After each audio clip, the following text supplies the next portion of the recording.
Polar bear kills 18-year-old tourist in 3 minutes, December 29th, 2024. A complete account of the Arctic tragedy that claimed Amanda Kelly's life. The final journey. The Arctic wind howled across the frozen expanse of Resolute Bay with a ferocity that seemed to strip the very warmth from human souls, carrying with it the promise of death for those foolish enough to underestimate its power. On this particular December morning in 2024, the temperature registered -42 degrees Fahrenheit, a bone-crushing cold that turned exhaled breath into instant crystals and made exposed skin vulnerable to frostbite within minutes. The pale sun hung low on the horizon like a dying ember, casting long shadows across the pristine white landscape that stretched endlessly toward the frozen waters of the Northwest Passage. This was Nunavut territory, Canada's newest and most remote province, where the Inuit had survived for millennia by respecting the harsh environment and the apex predators that ruled this frozen kingdom. Among those predators, none commanded more fear and respect than Ursus maritimus, the polar bear, the Arctic's undisputed king and one of the few animals on Earth that actively hunted humans as prey. Amanda Marie Kelly should have been celebrating New Year's Eve with her college friends in Boulder, Colorado. Instead, her lifeless body lay on the sea ice of Resolute Bay, victim of a predation event that lasted less than 3 minutes, but would haunt the survivors for the rest of their lives. The Dreamer from Colorado. Amanda had arrived in Resolute Bay 3 days earlier on December 26th, her 18th birthday, having passed just 2 weeks prior.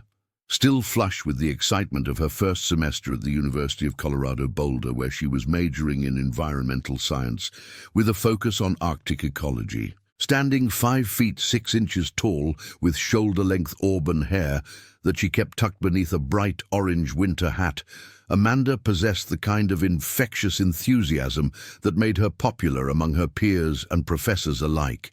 Her hazel eyes sparkled with curiosity about the world around her, and she had developed a passion for wildlife photography that had led her to save every penny from her part-time job at a campus coffee shop to fund this once-in-a-lifetime expedition to the Canadian Arctic.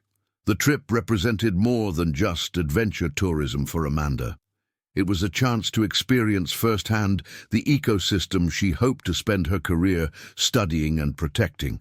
Her parents, Dr. Michael Kelly, a veterinarian from Fort Collins, Colorado, and Sarah Kelly, a high school biology teacher, had initially been hesitant about their daughter's ambitious travel plans. The Arctic represented dangers that suburban Colorado could never prepare her for, but Amanda's meticulous research and infectious passion eventually won their support. They had raised their only child to be independent and curious about the natural world, values that now brought both pride and devastating grief. She saved for 18 months to afford this trip, Dr. Kelly would later tell investigators. She researched every aspect of Arctic safety, polar bear behavior, cold weather survival. She wasn't reckless. She was passionate about learning. That passion would ultimately cost Amanda her life in the most brutal way imaginable. The guide who knew the ice. The expedition had been organized through Arctic Adventures Unlimited, a specialized tour company based in Yellowknife that catered to serious photographers and researchers seeking authentic Arctic experiences. The company's reputation rested largely on the expertise of its founder and lead guide, Thomas Benjamin Nakeko, a 43-year-old Inuvialuit man whose family had lived in the region for countless generations. Standing 6 feet 2 inches tall with weathered hands and deep-set dark eyes that seemed to hold the wisdom of the tundra itself, Thomas had been guiding tourists and researchers through the Arctic for over 20 years without a single serious incident.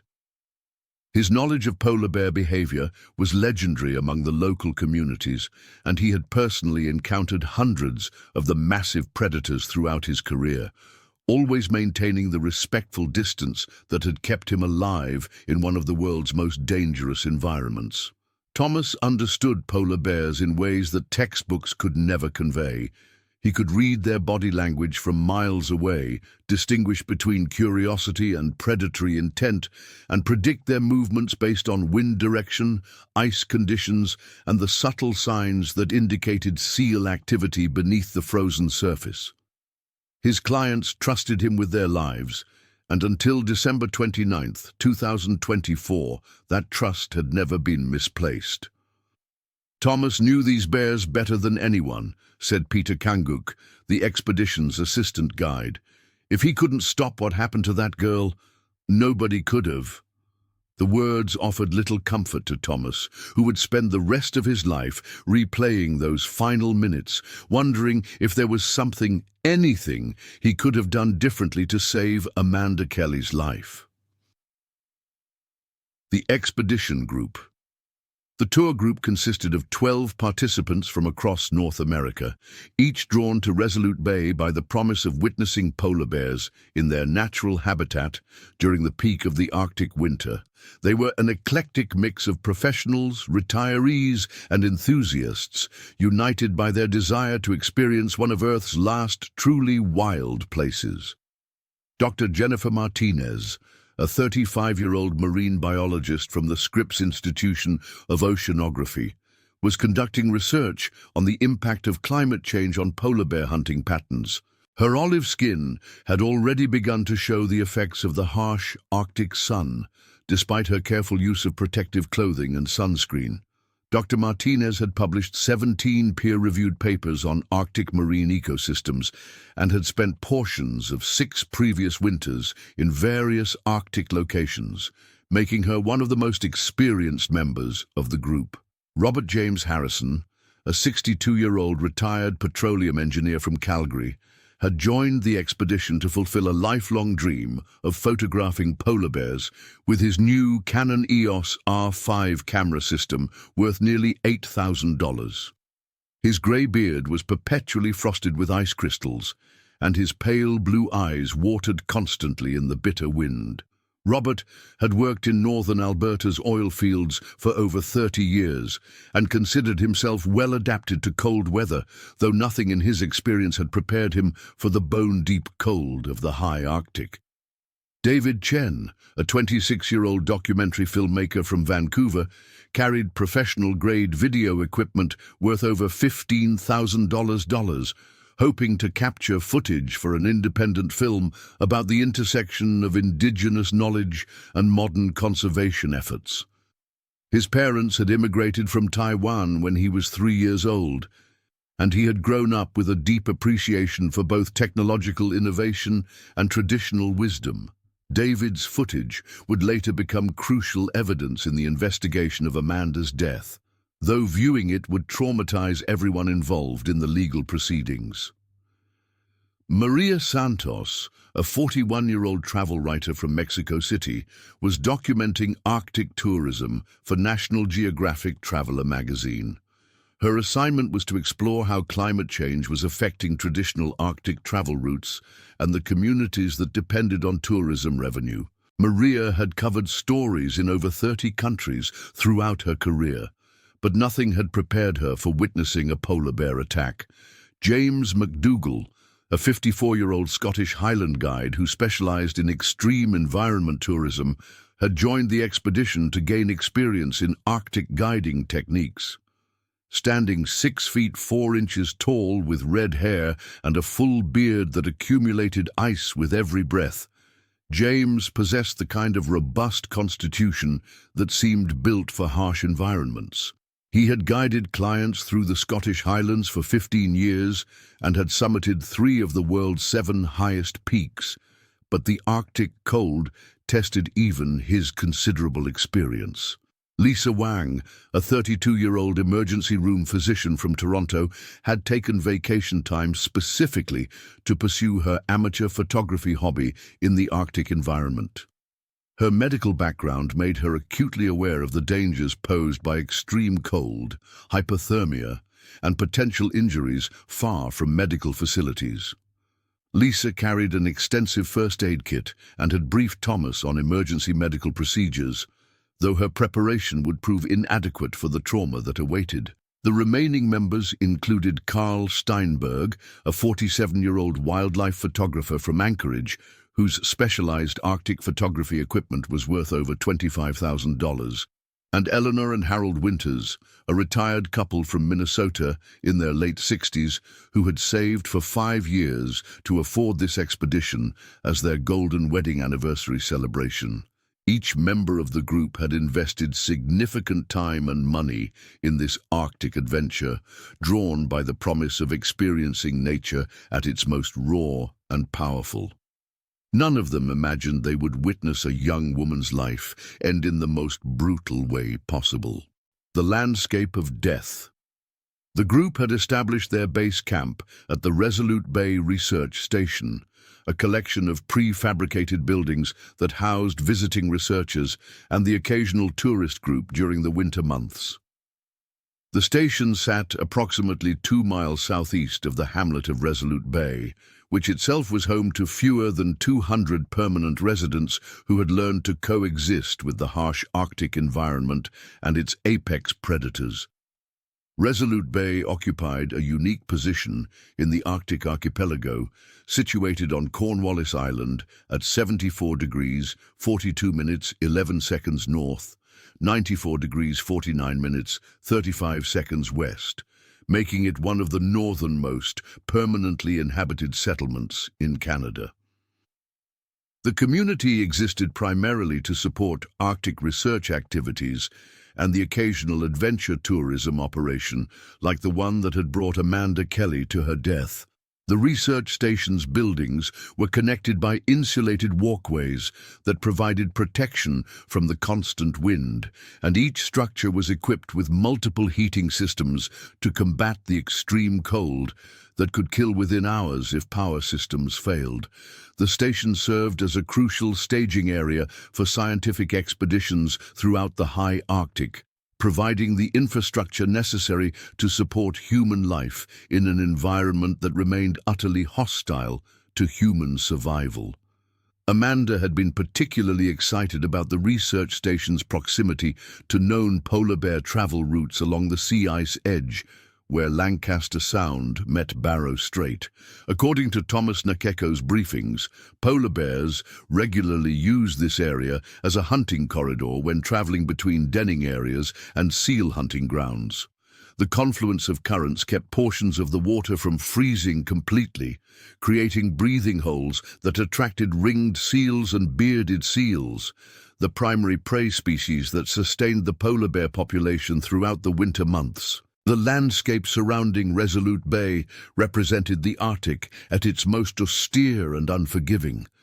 Miles of sea ice stretched in every direction, broken only by pressure ridges where colliding ice sheets had thrust jagged barriers skyward.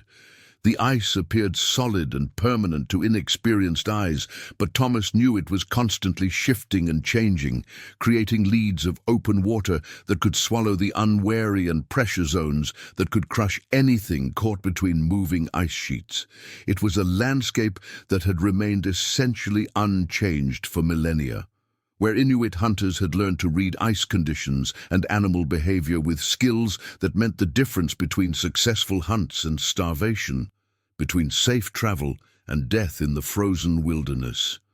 Modern technology could provide some protection against the elements, but it could not overcome the fundamental reality that humans remained prey animals in a realm ruled by perfectly adapted predators. The days before. On December 27th, the group's first full day of polar bear observation, they had been fortunate enough to spot 3 different bears at distances ranging from 800 to 1,200 meters. Thomas had positioned the group on a slight rise, overlooking the sea ice, using powerful spotting scopes and telephoto lenses to observe and photograph the bears without disturbing their natural behavior. Amanda had been thrilled to capture several dozen photographs of a large male polar bear methodically hunting for seals at a breathing hole, demonstrating the patience and stealth that made these predators so successful in their harsh environment. The bear had waited motionless for over an hour beside a breathing hole, occasionally lifting his massive head to test the wind for scent traces that might indicate approaching prey. "Look at his focus," Amanda had whispered to Dr. Martinez, her camera clicking steadily as she documented the bear's hunting behavior. "He's like a living statue, completely in tune with his environment." Dr. Martinez had smiled at Amanda's enthusiasm while providing scientific context for what they were observing. "Polar bears can wait at breathing holes for up to 6 hours," she explained. "Their metabolism slows dramatically during the hunt, allowing them to conserve energy while remaining alert for the slightest indication that a seal is approaching." The conversation between Dr. Martinez and Amanda continued throughout the morning as they observed the bear's hunting strategies and discussed the complex relationship between sea ice conditions, seal populations, and polar bear reproductive success. Dr. Martinez explained that polar bears required access to sea ice for approximately 8 months each year to successfully hunt enough seals to survive and reproduce. Climate change was reducing both the extent and duration of sea ice coverage, forcing bears to travel greater distances and expend more energy to find adequate hunting grounds. Amanda absorbed every detail of these discussions, taking extensive notes that she planned to incorporate into her senior thesis on Arctic ecosystem dynamics. Her academic training provided context for understanding the ecological relationships she was observing, while her artistic eye captured the raw beauty of these apex predators in their pristine environment. The morning of December 28th brought clearer skies and slightly warmer temperatures of -38 degrees Fahrenheit, conditions that Thomas considered ideal for extended outdoor observation. The group departed the research station at 8:15 a.m., traveling in 2 heated bombardier-tracked vehicles that could navigate the rough sea ice safely while providing shelter from the wind. Their destination was a location Thomas called Bear Point, a slight elevation on the sea ice approximately 4 miles northeast of the research station where polar bears frequently traveled when moving between different hunting areas. The site offered excellent visibility in multiple directions and had proven reliable for bear observations throughout Thomas's guiding career. More importantly, the location provided multiple escape routes and good radio communication with the research station in case of emergencies. The journey to Bear Point took 43 minutes due to rough ice conditions and several detours around pressure ridges where shifting ice had created barriers too dangerous for the vehicles to cross. Amanda spent the entire journey pressed against the passenger window, her breath fogging the glass as she scanned the horizon for any sign of wildlife. "I can't believe I'm actually here," she told Thomas during the drive. "This is everything I dreamed it would be and more." Thomas had smiled at her enthusiasm while maintaining his constant vigilance for changing ice conditions and potential wildlife encounters. He had guided hundreds of tourists over the years, but Amanda's combination of scientific knowledge and genuine passion for Arctic wildlife made her one of the most engaged clients he had ever worked with. Upon arrival at Bear Point, Thomas and Peter conducted their standard safety briefing, reminding the group of protocols that had been established on the first day. No one was to wander more than 50 meters from the vehicles without explicit permission from one of the guides. All participants were required to stay within sight of at least one other group member at all times.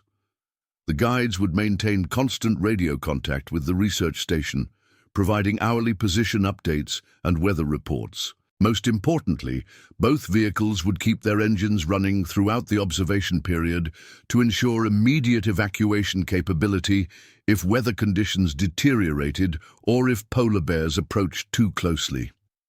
The vehicles represented the only reliable shelter available on the open sea ice, and maintaining their operational status was crucial for group safety. The perfect storm. The morning observation session on December 29th proved remarkably successful, with the group documenting the activities of two different polar bears hunting in the area. The first bear, a large female estimated to weigh approximately 600 pounds, spent over an hour methodically investigating a complex of breathing holes approximately 1,000 meters from the observation point. Amanda captured dozens of photographs showing the bear's hunting techniques, including her ability to remain motionless for extended periods while waiting for seals to surface for air. The female bear demonstrated the patience and stealth that made polar bears such successful predators, her massive form perfectly adapted for hunting on the sea ice that was her exclusive domain. "She's absolutely magnificent," Amanda breathed as she adjusted her telephoto lens settings. "Look how she positions herself downwind from the breathing hole." Every movement is calculated. The second bear encounter occurred around 11:30 a.m. when a massive male, estimated by Thomas to weigh over 1,000 pounds, appeared from behind a pressure ridge approximately 1,500 meters to the northwest. This bear displayed the characteristic confidence of a successful hunter, moving with purpose across the ice as he investigated scent trails left by seals and other prey. Amanda was mesmerized by the power and grace of these apex predators, filling her camera's memory cards with hundreds of images while maintaining detailed notes about each bear's behavior and the environmental conditions affecting their hunting success. Her academic training in environmental science provided context for understanding how climate change was affecting polar bear populations, while her artistic eye captured the raw beauty of these magnificent predators in their harsh but pristine environment. Around 12:15 p.m., Thomas made the decision to relocate the group to a different vantage point, approximately 800 meters to the east, where recent tracks suggested additional bear activity. This new location offered a better view of a lead of open water where seals had been observed throughout the previous day. The move required both vehicles to navigate carefully around several pressure ridges, a process that took approximately 20 minutes. At the new observation point, Peter Kanguk immediately noticed fresh polar bear tracks in the snow, indicating that at least one bear had passed through the area within the past few hours. The tracks showed the distinctive pattern of a large male bear, with paw prints measuring nearly 12 inches in length and showing the deep impressions characteristic of an animal weighing over 1,000 pounds. Thomas examined the tracks carefully, noting that the bear had been moving from northeast to southwest, following a scent trail that likely led toward active seal-breathing holes. The tracks were concerning in their freshness and size, indicating the presence of a mature male bear in peak physical condition. "These are big tracks," Thomas told Peter quietly in Inuktitut, not wanting to alarm the tourists. "Maybe 1,200 pounds or more." Peter nodded grimly, understanding the implications. Large male polar bears were the most dangerous to human presence, especially during the winter months when they were actively hunting to rebuild fat reserves after the summer fasting period. The moment. Everything changed. Amanda was among the first group members to exit the vehicles at the new location, eager to begin photographing from this different perspective. She had changed to a longer telephoto lens and was experimenting with different camera settings to capture the subtle interplay of light and shadow across the ice surface. The Arctic light presented unique challenges for photographers, with extreme contrast between the brilliant white snow and the deep shadows created by pressure ridges and other ice formations. Around 1:15 p.m., Thomas noticed a change in the seal's behavior that suggested the possible presence of a predator in the area. The seals were spending less time at the surface and appeared to be avoiding certain breathing holes entirely, behavior patterns that experienced Arctic guides recognized as indicators of polar bear activity nearby. Thomas quietly alerted Peter to these observations, and both guides began scanning the horizon more intensively while subtly positioning themselves between the group and the most likely approach routes for any bears in the area. The guides' increased vigilance was barely noticeable to the tourists, who remained absorbed in their photography and observations of the Arctic landscape. At 1:30 p.m., Thomas made the decision to begin moving the group back toward the vehicles in preparation for the return journey to the research station. The afternoon light was beginning to fade, and weather conditions were forecast to deteriorate throughout the evening with increasing wind speeds and the possibility of blowing snow that could reduce visibility to near zero. Amanda was reluctant to end the observation session, having become completely absorbed in photographing the Arctic landscape and its wildlife inhabitants.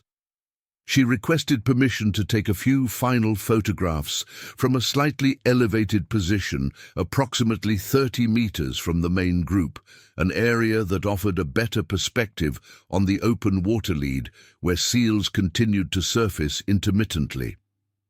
Thomas granted permission after confirming that the area was within clear sight lines and that Amanda would return to the vehicles within 10 minutes.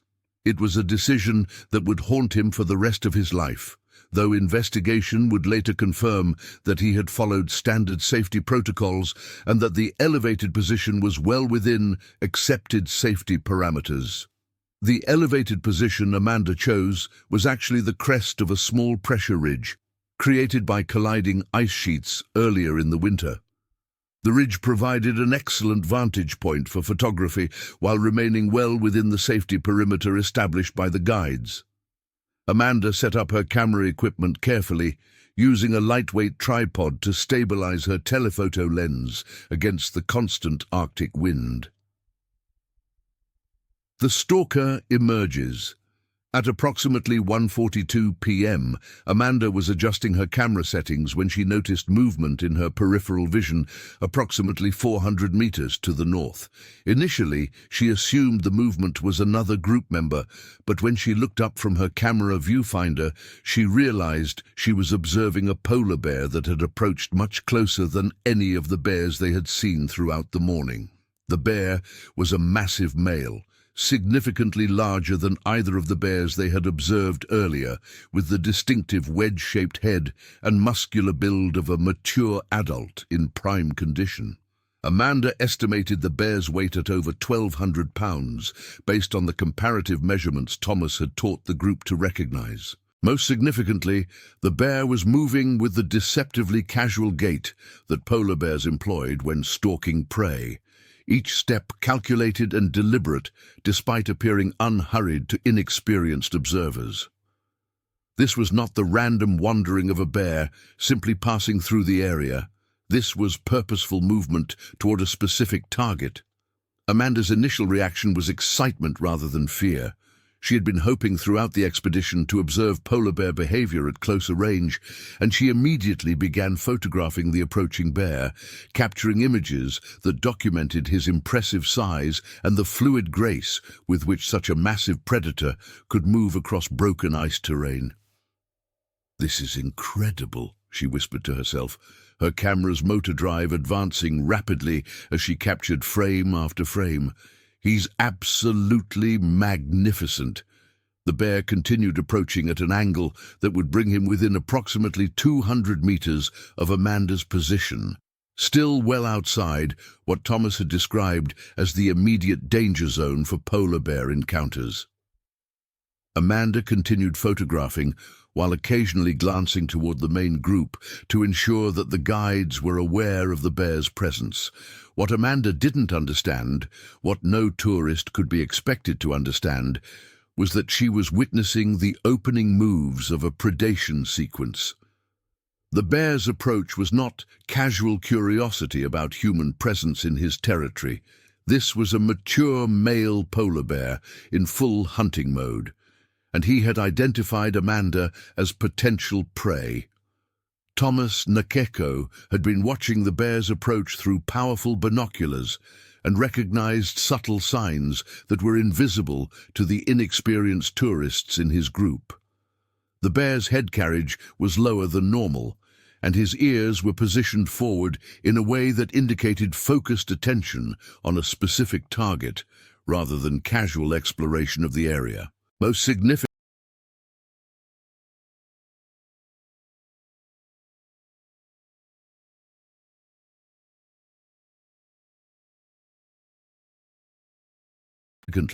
the bear was following a direct line toward Amanda's position, despite the presence of multiple humans and vehicles that should have caused him to alter course.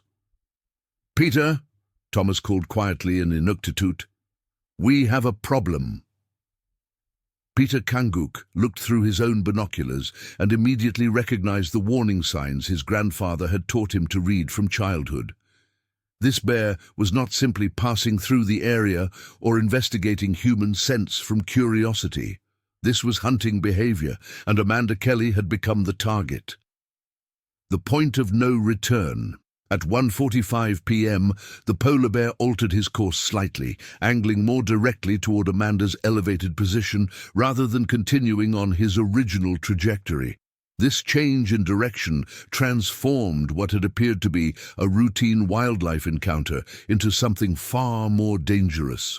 Though Amanda remained unaware of the subtle behavioral cues that had alarmed the experienced guides, Thomas called out to Amanda using the agreed-upon code word that indicated she should return to the vehicles immediately without making sudden movements that might trigger a predatory response. Amanda heard Thomas's call and began packing her camera equipment while continuing to observe the approaching bear through her telephoto lens. From her elevated position, she could see details of the bear's physical condition that had not been visible at greater distances. The polar bear showed the robust muscle mass and thick fat layer of a successful hunter, with no visible signs of the malnutrition that was becoming increasingly common among polar bears affected by reduced sea ice coverage. His coat appeared pristine white except for the black nose and lips that stood out starkly against the snow. Most ominously, the bear's dark eyes remained focused directly on Amanda's position, with an intensity that would have alarmed experienced Arctic residents. This was not the casual interest of a bear investigating unusual scents or sounds. This was the fixed attention of a predator that had selected specific prey and was calculating the best approach for a successful kill. Amanda began walking down from the pressure ridge toward the main group, moving carefully to avoid slipping on the irregular ice surface while maintaining visual contact with the approaching bear. Her movement seemed to trigger an escalation in the polar bear's behavior as he began moving more quickly while maintaining his direct course toward her position. The bear's pace increased from what appeared to be a casual walk to what experienced guides would recognize as a stalking approach. To Amanda, the bear's movement still appeared deceptively unhurried, lacking the obvious aggression she might have expected from nature documentaries showing polar bear attacks. The reality was far more subtle and infinitely more dangerous. At 1:47 p.m., when the polar bear was approximately 250 meters from Amanda's position and closing the distance steadily, Thomas made the critical decision to intervene directly. He grabbed an air horn from his equipment pack and began moving toward Amanda while preparing to use noise deterrents to discourage the bear's approach. The sharp blast of the air horn echoed across the ice with a sound that should have startled any bear in the area and caused him to retreat from the unfamiliar noise. However, this particular polar bear showed no response to the deterrent sound, continuing his approach at the same steady pace without even turning his head toward the source of the noise. This lack of response to acoustic deterrence was the final confirmation Thomas needed that they were dealing with a polar bear in full predatory mode. Bears that had made the decision to hunt typically became tunnel-visioned on their intended prey, ignoring all distractions until the kill was completed or they were forcibly deterred. The chase begins. Amanda was now approximately halfway between her original elevated position and the main group, moving as quickly as she could while maintaining her footing on the uneven ice surface. She had secured her camera equipment but continued glancing back toward the approaching bear, fascinated despite her growing concern by the opportunity to observe polar bear behavior at close range. The other group members had become aware of the developing situation and were watching with varying degrees of concern and fascination. Robert Harrison was photographing the encounter with his telephoto lens, capturing images that would later become crucial evidence in the investigation.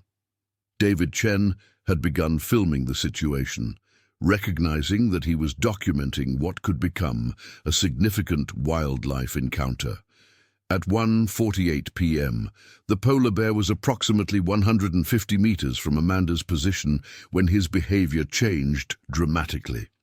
The deceptively casual stalking gait was replaced by the focused, purposeful movement of a predator that had committed to an attack on specific prey. The bear's head lowered further, while his pace increased to what polar bear researchers would classify as a hunting charge. Thomas Nakeko recognized the change immediately and began running toward Amanda's position while shouting instructions for her to drop everything and run directly toward the vehicles. His years of experience guiding in polar bear territory had taught him to distinguish between bears that were merely curious about human presence and bears that had identified humans as potential prey.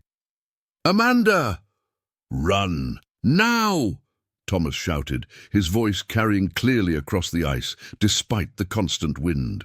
Peter Kanguk was also running toward Amanda's position from a different angle, hoping to intercept the bear's charge, or at least position himself between the predator and his intended victim. Peter carried his rifle ready to fire, though traditional Inuit wisdom emphasized that polar bears in full charge were extremely difficult to stop, even with perfect shot placement. Amanda heard Thomas's shouts and realized that the situation had become genuinely dangerous. She dropped her camera bag and began running toward the vehicles, her bulky Arctic clothing and the uneven ice surface making rapid movement difficult. Behind her, she could hear the bear's powerful paws striking the ice with increasing frequency as he accelerated his charge. The sound was surprisingly loud in the thin Arctic air, each footstep clearly audible despite the constant background noise of wind across the ice. Amanda had never heard anything like it. The rhythmic pounding of massive paws, driven by over 1,200 pounds of muscle and bone, closing the distance with terrifying efficiency. The final minute. At 1:49 p.m., with the polar bear now less than 100 meters from Amanda's position and gaining ground rapidly, despite her best efforts to reach safety, Thomas made the crucial decision to fire a warning shot from his rifle into the air. The sharp crack of the gunshot echoed across the ice with a report that should have startled any wildlife in the area and caused the bear to reconsider his approach. The polar bear showed no reaction to the gunshot, continuing his charge at the same determined pace that indicated complete focus on his intended prey. This lack of response to the warning shot confirmed Thomas's worst fears about the situation. This was not a curious bear that could be deterred through noise and intimidation, nor was it a defensive bear protecting territory or cubs. This was a mature male polar bear in full predatory mode that had identified Amanda as prey and was committed to completing a kill regardless of human presence or deterrent measures. Amanda was now running as fast as her equipment and clothing would allow, but the polar bear was covering ground much more quickly despite her head start and the assistance of gravity as she descended from the elevated ridge. Polar bears were capable of running at speeds approaching 35 miles per hour across ice surfaces, while humans in bulky Arctic clothing were limited to much slower speeds, even when running for their lives. The mathematical reality of the situation was becoming clear to everyone watching. The bear would catch Amanda before she could reach the safety of the vehicles. The distance remaining was approximately 60 meters to the nearest vehicle, while the polar bear was now less than 50 meters behind her and closing rapidly. Dr. Martinez was shouting instructions about polar bear deterrent techniques, while several other group members added their voices to the chorus of noise intended to discourage the bear's attack. The cacophony of human voices should have been sufficient to deter most wildlife encounters, but polar bears that had entered full predatory mode were known to ignore all distractions while focusing exclusively on their intended prey. Peter Kanguk had positioned himself approximately 30 meters from Amanda's likely path, hoping to intercept the bear's charge or at least force the predator to choose between multiple targets. However, the polar bear showed no interest in Peter's presence, maintaining his focused pursuit of Amanda despite the presence of additional humans in his path. At exactly 1:50 p.m., with the polar bear now less than 20 meters from Amanda's position, Thomas Nakeko made the split-second decision that would haunt him for the rest of his life. He raised his rifle and fired directly at the charging bear, aiming for the center of mass to ensure the best chance of stopping the attack before it could reach Amanda. The bullet struck the bear in the shoulder, causing him to stumble slightly, but the massive predator's momentum carried him forward with barely any interruption in his charge.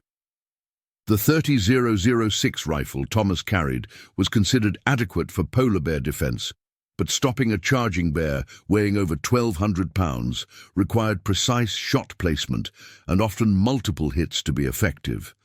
Thomas was already working the bolt action to chamber a second round when he realized that time had run out.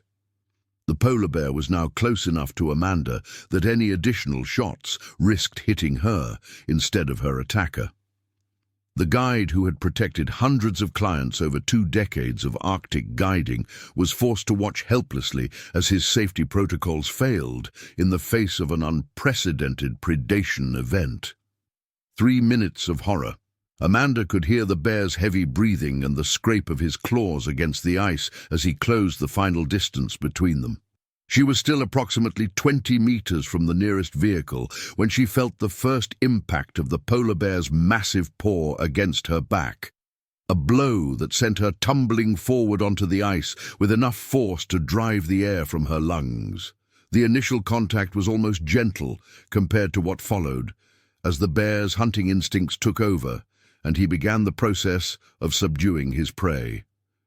Polar bears had evolved over hundreds of thousands of years to kill large marine mammals efficiently, and their predation techniques were devastatingly effective against any prey animal, including humans. The attack that followed lasted less than 3 minutes from first contact to Amanda's final moments, but those minutes contained a lifetime of horror for the witnesses who were forced to watch helplessly as one of nature's ultimate predators demonstrated why polar bears were considered the most dangerous animals in the Arctic. David Chen's video camera captured the entire sequence in horrifying detail, footage that would later become crucial evidence in the investigation, but would traumatize everyone who viewed it. The recording showed the mechanical efficiency with which the polar bear killed Amanda, following predation patterns that had been refined over millennia of evolution. The bear's first actions were designed to immobilize his prey rather than kill immediately, following hunting patterns that ensured successful predation in an environment where missed opportunities could mean starvation. The massive predator used his weight and strength to pin Amanda against the ice while positioning himself for the killing bite that would sever her spinal cord. Thomas continued firing at the polar bear throughout the attack, eventually placing 5 shots into the massive predator's body, but the bear's adrenaline and focus allowed him to complete the kill before finally succumbing to his wounds. The sight of Amanda's life ending in such a brutal manner was burned into the memory of every witness present, creating psychological trauma that would affect the survivors for years to come. Dr. Martinez later described the attack as following the classic polar bear predation pattern, with the initial stunning blow followed by the characteristic neck bite that ensured rapid death for the prey animal.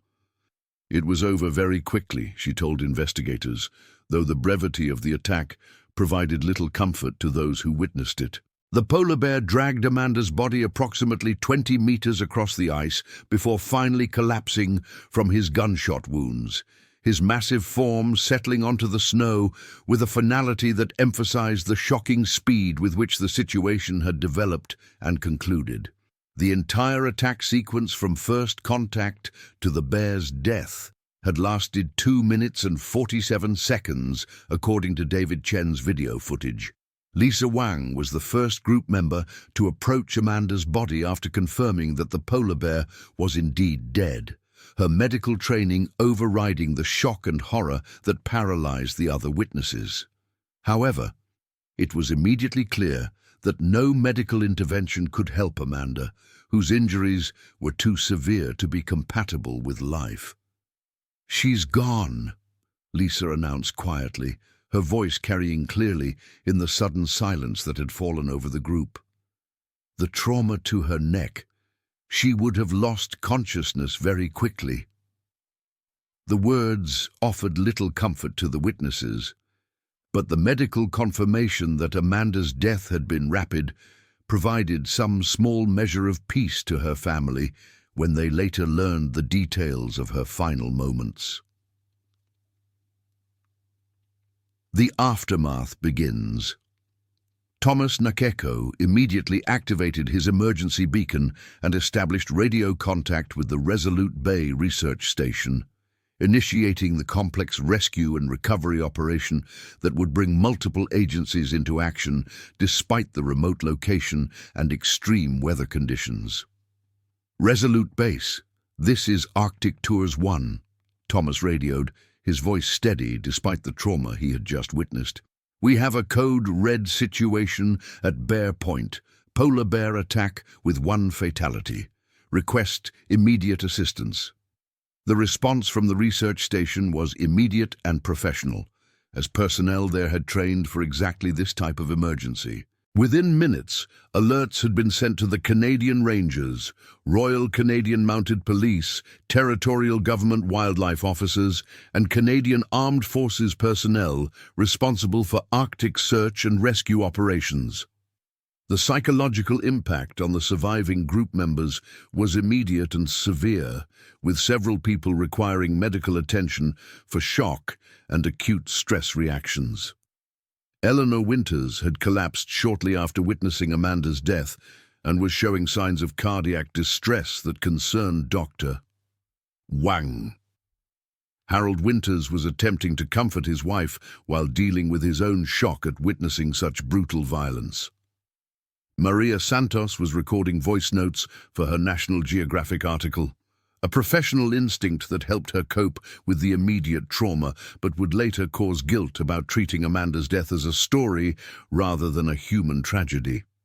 Her hands shook as she spoke into her digital recorder, documenting the scene with journalistic precision while fighting back tears. Robert Harrison had stopped photographing the moment the attack began, unable to continue capturing images of Amanda's death despite his photojournalistic instincts.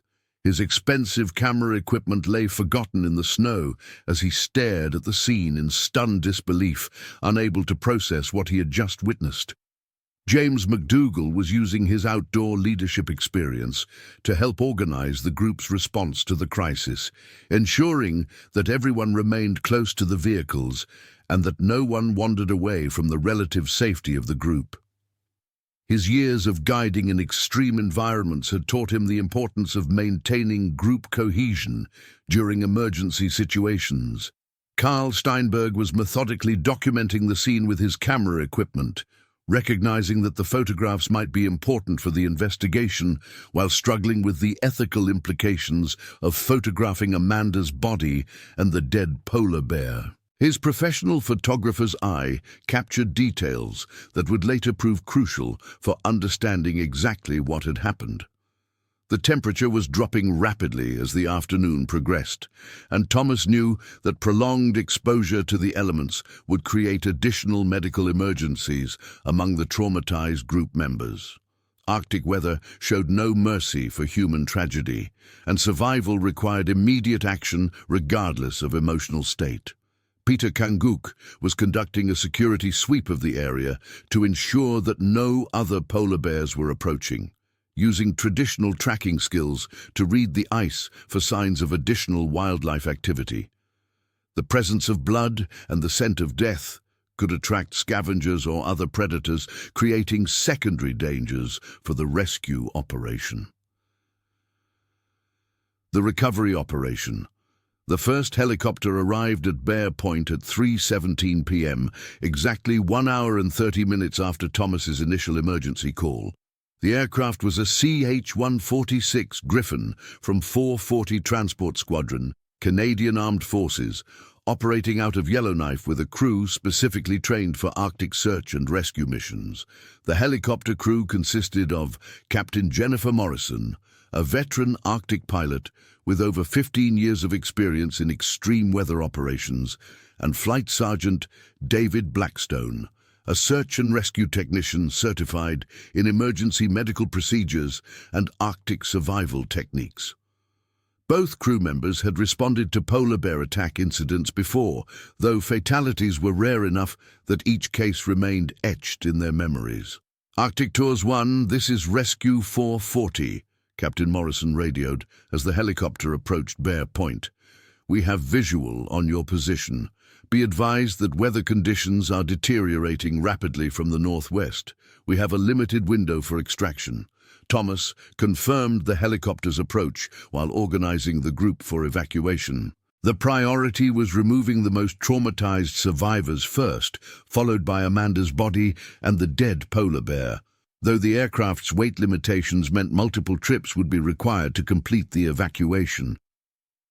Eleanor Winters was loaded aboard the first helicopter along with her husband and doctor, Wang, who would provide medical care during the flight to Resolute Bay. The elderly woman was showing signs of cardiac stress that required immediate attention in a heated environment with proper medical facilities. The helicopter's departure left the remaining group members alone with Amanda's body and the massive polar bear carcass, a scene that emphasized the brutal reality of what had occurred. The wind was picking up significantly, and blowing snow was beginning to reduce visibility across the ice surface. David Chen continued filming throughout the recovery operation, documenting the professional response of the rescue crews while struggling with his own trauma at having captured Amanda's death on video. The footage would later prove invaluable for the investigation, but viewing it remained emotionally devastating for everyone involved.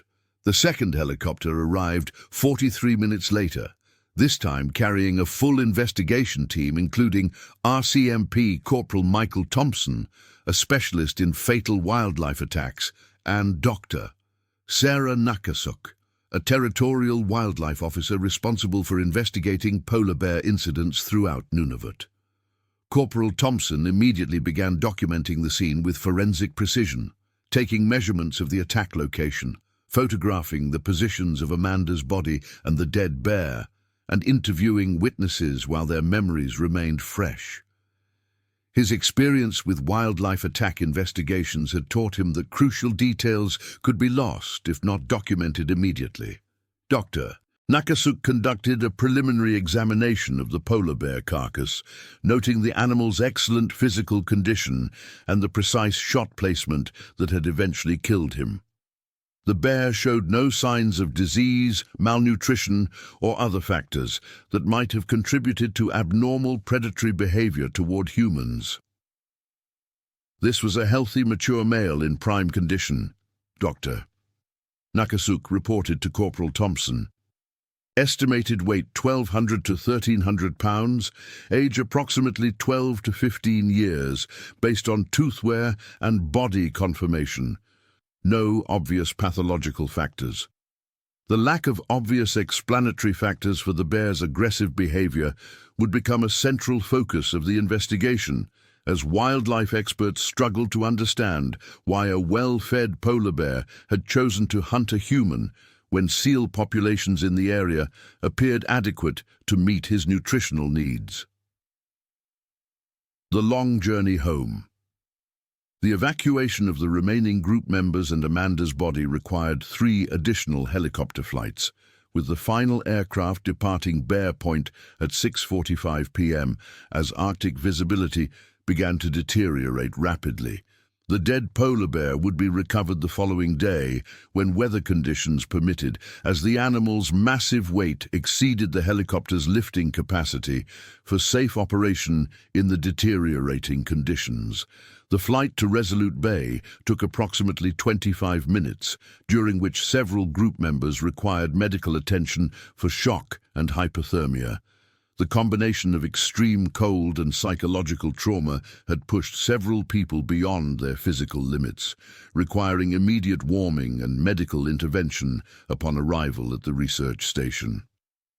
Amanda's body was transported directly to the research station's medical facility, where Dr. Wang conducted a preliminary examination to document her injuries for the official investigation. The examination confirmed that Amanda had died from massive trauma to her neck and upper spine, consistent with the killing bite characteristic of polar bear predation on large prey animals. "The injuries were immediately fatal, Doctor," Wang reported to the investigating officers. "She would have lost consciousness within seconds of the bear's bite." While that doesn't diminish the horror of what happened, it does mean she didn't suffer prolonged pain. The survivors were housed at the research station overnight, while arrangements were made for their evacuation to medical facilities in southern Canada. Most required psychological counseling and medical evaluation for trauma-related stress reactions that had developed throughout the afternoon and evening following Amanda's death. Thomas Nakeko spent the evening providing detailed statements to investigating officers while wrestling with his own guilt and trauma over the incident. His perfect safety record, spanning 2 decades of Arctic guiding, had been shattered in less than 3 minutes, despite following all established protocols and responding appropriately to the developing threat. "I've guided in polar bear country for 20 years, Thomas told Corporal Thompson during his interview. "I've had hundreds of bear encounters, and I always managed to keep everyone safe. I don't understand what was different about this bear, what I could have done differently." The investigation would eventually conclude that Thomas had responded appropriately to an unprecedented situation, but the guide's own sense of responsibility for Amanda's death would prove more difficult to resolve than any official finding. Breaking the news. Amanda's parents received notification of their daughter's death at approximately 4:30 p.m. Mountain Time on December 29th, when Dr. Michael Kelly answered a phone call from the Royal Canadian Mounted Police Detachment in Iqaluit. The news that their only child had been killed by a polar bear while pursuing her academic and artistic passions was devastating beyond their ability to comprehend. "I'm sorry to inform you that your daughter Amanda was killed in a polar bear attack this afternoon," Corporal Lisa Martinez explained gently. "She was with an experienced guide group in Resolute Bay when the incident occurred. The details are still being investigated, but I want you to know that everything possible was done to prevent this tragedy." Dr. Kelly's immediate response was denial, as his mind struggled to process information that seemed impossible to accept. Amanda had been so careful in her preparation for the Arctic expedition, researching every aspect of polar bear safety and Arctic survival techniques. The idea that she could be killed despite her preparation and the presence of experienced guides seemed incomprehensible. Sarah Kelly's reaction was immediate and visceral, collapsing to the kitchen floor as the reality of their daughter's death overwhelmed her ability to function. The loss of their only child, particularly in such a violent and sudden manner, represented a trauma that would require years of counseling and support to process. The RCMP had assigned a victim services coordinator to work with the Kelly family, providing immediate support and assistance with the complex logistics of recovering their daughter's body from the Canadian Arctic. The remote location and international jurisdictional issues created additional complications for a family already devastated by grief. Amanda's roommate at the University of Colorado Boulder, Jessica Chen, learned of her friend's death through a phone call from Amanda's mother later that evening.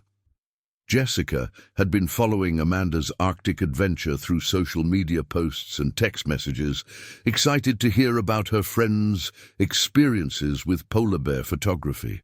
She was so excited about this trip, Jessica told reporters the following day. She'd been planning it for over a year, saving every penny and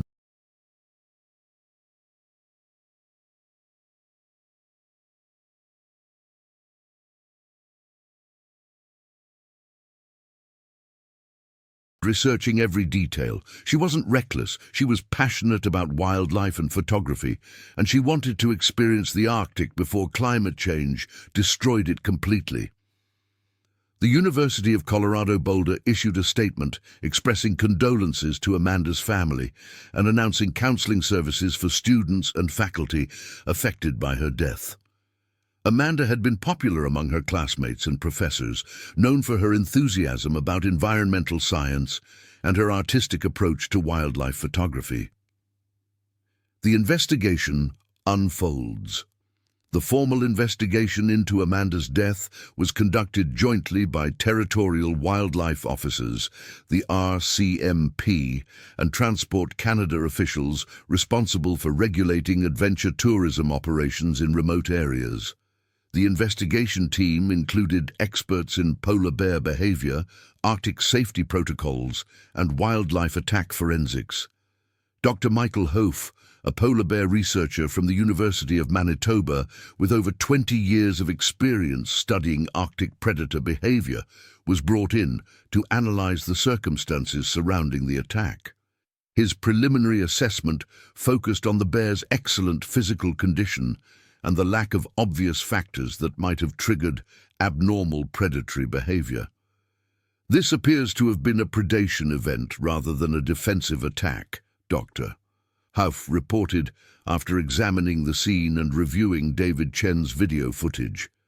The bear's approach behavior, the sustained nature of the attack, and the lack of response to deterrence all indicate that he had identified the victim as prey and was committed to completing a kill. The investigation team interviewed each survivor individually, documenting their observations and experiences throughout the expedition leading up to Amanda's death. The interviews revealed that the group had followed established safety protocols and that the guides had responded appropriately to the developing threat. Ballistics analysis of Thomas Nakeko's rifle confirmed that he had fired 6 shots at the attacking polar bear, with 5 bullets striking the animal and 1 missing due to the rapid movement of both the bear and his intended victim. The shot placement indicated that Thomas had aimed for center mass to maximize the chance of stopping the attack, though the bear's momentum and adrenaline had allowed him to complete the kill before succumbing to his wounds. The investigation also examined weather conditions, ice safety, and the adequacy of emergency response procedures. Weather records confirmed that conditions had been within acceptable parameters for Arctic tourism operations, and the rapid response of rescue personnel had followed established protocols for remote area emergencies. Dr. Nakasuk's examination of the polar bear revealed a healthy male in prime physical condition, weighing approximately 1,320 pounds at the time of death. Stomach contents indicated that he had been successful in recent hunting activities, contradicting theories that starvation or desperation had motivated the attack on Amanda. This bear had recently fed on ringed seal, Dr. Nakasuk reported. His fat reserves were excellent, and there were no signs of malnutrition or disease that might have affected his behavior. From a biological standpoint, this appears to have been normal predatory behavior directed at an unusual prey species. The lack of obvious explanatory factors for the bear's behavior became one of the most troubling aspects of the investigation. Wildlife experts expected polar bear attacks to occur when bears were starving, protecting cubs, or suffering from disease or injury. A well-fed bear in excellent health attacking humans was unusual enough to warrant extensive analysis. The media storm news of Amanda's death began appearing in Canadian media outlets within hours of the attack, as reports of polar bear fatalities in the Arctic always attracted significant attention due to the rarity of such incidents and the dramatic nature of the circumstances involved. Initial reports focused on the basic facts of the attack, but quickly expanded to include discussions of Arctic tourism safety and climate change impacts on polar bear behavior. The story gained international attention when major news networks picked up the reports, featuring Amanda's death as part of broader discussions about adventure tourism risks and the changing Arctic environment. Amanda's youth, academic achievements, and passion for wildlife photography made her a sympathetic victim whose story resonated with audiences around the world. Promising young scientist killed by polar bear while pursuing Arctic research, read the headline in the Washington Post, while the BBC focused on climate change and polar bear behavior in fatal Arctic attack. Each media outlet approached the story from different angles, but all emphasized the tragic loss of a young woman pursuing her academic and artistic passions.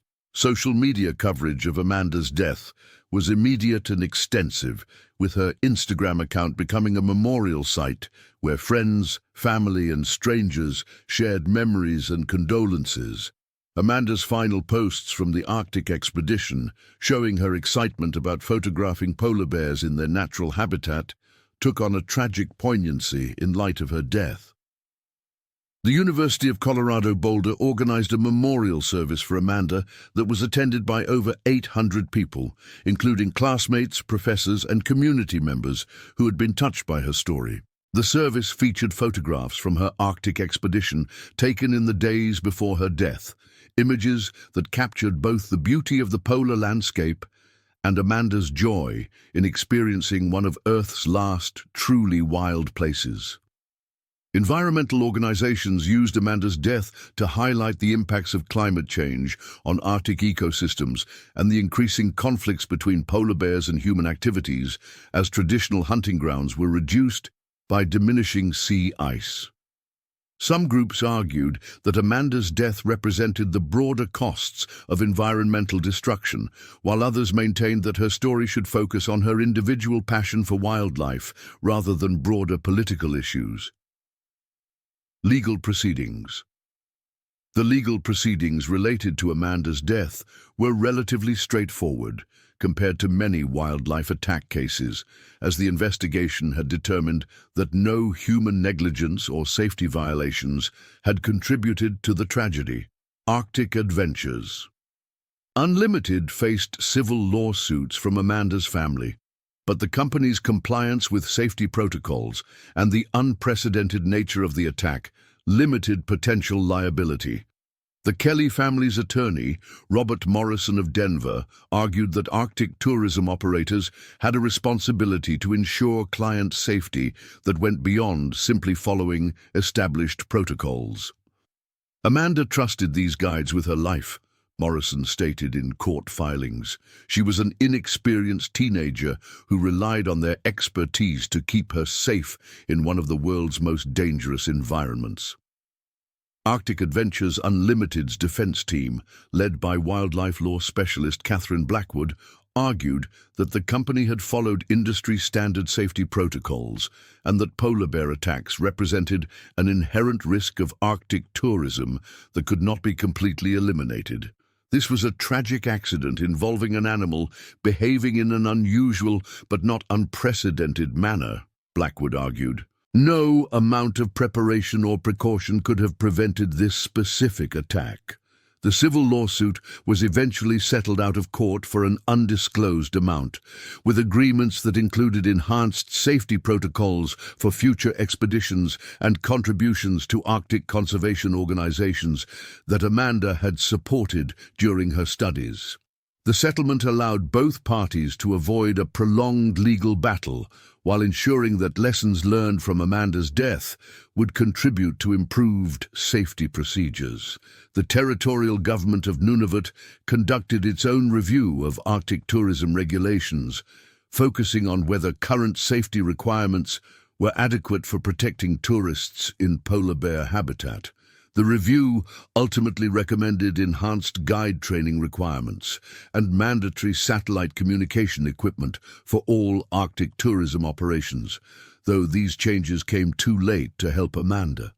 Transport Canada also reviewed its oversight of adventure tourism operations in remote areas, examining whether additional regulations or inspections might prevent similar tragedies. The agency's final report concluded that existing regulations were generally adequate, but recommended improved coordination between federal and territorial agencies responsible for Arctic safety. Psychological aftermath. The psychological impact of witnessing Amanda's death continued to affect the surviving expedition members for years after the attack, with several requiring extended therapy and medication to manage post-traumatic stress symptoms. The combination of extreme environmental stress and witnessing brutal violence created trauma that proved resistant to conventional treatment approaches. Dr. Jennifer Martinez returned to her research at the Scripps Institution, but found herself unable to focus on Arctic ecosystem studies without experiencing flashbacks to Amanda's death. She eventually transferred to temperate marine research and became an advocate for enhanced safety protocols in polar bear research, drawing on her traumatic experience to argue for more conservative approaches to human presence in critical wildlife habitat. "I keep seeing her face, Doctor," Martinez told her therapist during one session. She was so excited about photographing those bears, so passionate about understanding their behavior. And then, the speed with which everything changed was beyond comprehension. Robert Harrison donated his photographs from the Arctic expedition to Amanda's Memorial Scholarship Fund, though he was never able to look at the images again due to their association with traumatic memories. His final photographs of Amanda showed her excitement and joy in experiencing the Arctic wilderness just minutes before the attack, images that captured the tragic irony of her death while pursuing her greatest passion. David Chen faced particular challenges in dealing with his trauma, as his video footage of the attack became crucial evidence in the investigation while serving as a constant reminder of his helplessness during Amanda's final moments. He eventually completed his documentary project about Arctic conservation, but included extensive discussion of Amanda's death and its impact on everyone involved. "I was behind the camera filming when she died," Chen told investigators. "I have every second of it recorded, but I couldn't stop it from happening. I couldn't save her. That footage will haunt me for the rest of my life." The documentary, titled The Last Hunt, won several film festival awards and was eventually broadcast on the Discovery Channel, though Chen donated all proceeds to Arctic conservation organizations and never watched the completed film himself. Peter Kanguk struggled with the cultural implications of the attack, particularly the conflict between traditional Inuit approaches to polar bear encounters and modern conservation ethics that emphasized non-lethal deterrence. His grandfather's teachings about polar bear behavior had emphasized aggressive early intervention when bears showed predatory interest in humans, but modern guiding protocols favored deterrent methods that proved inadequate in Amanda's case. "In the old days, we would have shot that bear the moment he started stalking," Peter told elders in his community. "We wouldn't have waited to see what he was going to do. But now, we're told to try everything else first, to to respect the bears and only kill as a last resort. Maybe she would still be alive if we had followed the old ways. The conflict between traditional knowledge and modern conservation approaches became a source of ongoing debate within Arctic communities, with Amanda's death serving as a tragic case study in the potential consequences of prioritizing wildlife protection over human safety. The bear's story, the forensic examination of the polar bear that killed Amanda, revealed fascinating and troubling details about the animal's life history and physical condition. Tissue samples indicated that he was approximately 12 to 15 years old, making him a mature adult in the prime of life for polar bears in the wild. Dr. Sarah Nakasuk's detailed necropsy revealed that the bear had been extraordinarily successful as a hunter, with fat reserves indicating excellent nutritional status and muscle development, consistent with an apex predator at peak physical condition. Stomach contents included recently consumed ringed seal, confirming that the bear had not been starving when he attacked Amanda. This was not a desperate bear driven to attack humans by hunger, Dr. Nakasuk reported to investigators. This was a successful predator in excellent health who chose to hunt a human for reasons we may never fully understand. Tooth wear analysis indicated that the bear had spent his entire life in the Resolute Bay area, suggesting familiarity with the location where the attack occurred. Isotope analysis of hair and tissue samples confirmed that his diet had consisted primarily of marine mammals, with no indication of previous scavenging on human-related food sources that might have associated humans with feeding opportunities.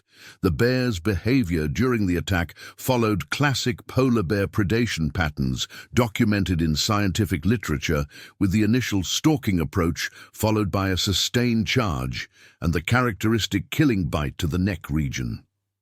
Wildlife behaviorists noted that the bear had ignored all deterrent attempts and focused exclusively on his chosen prey, behavior consistent with committed predation rather than defensive aggression.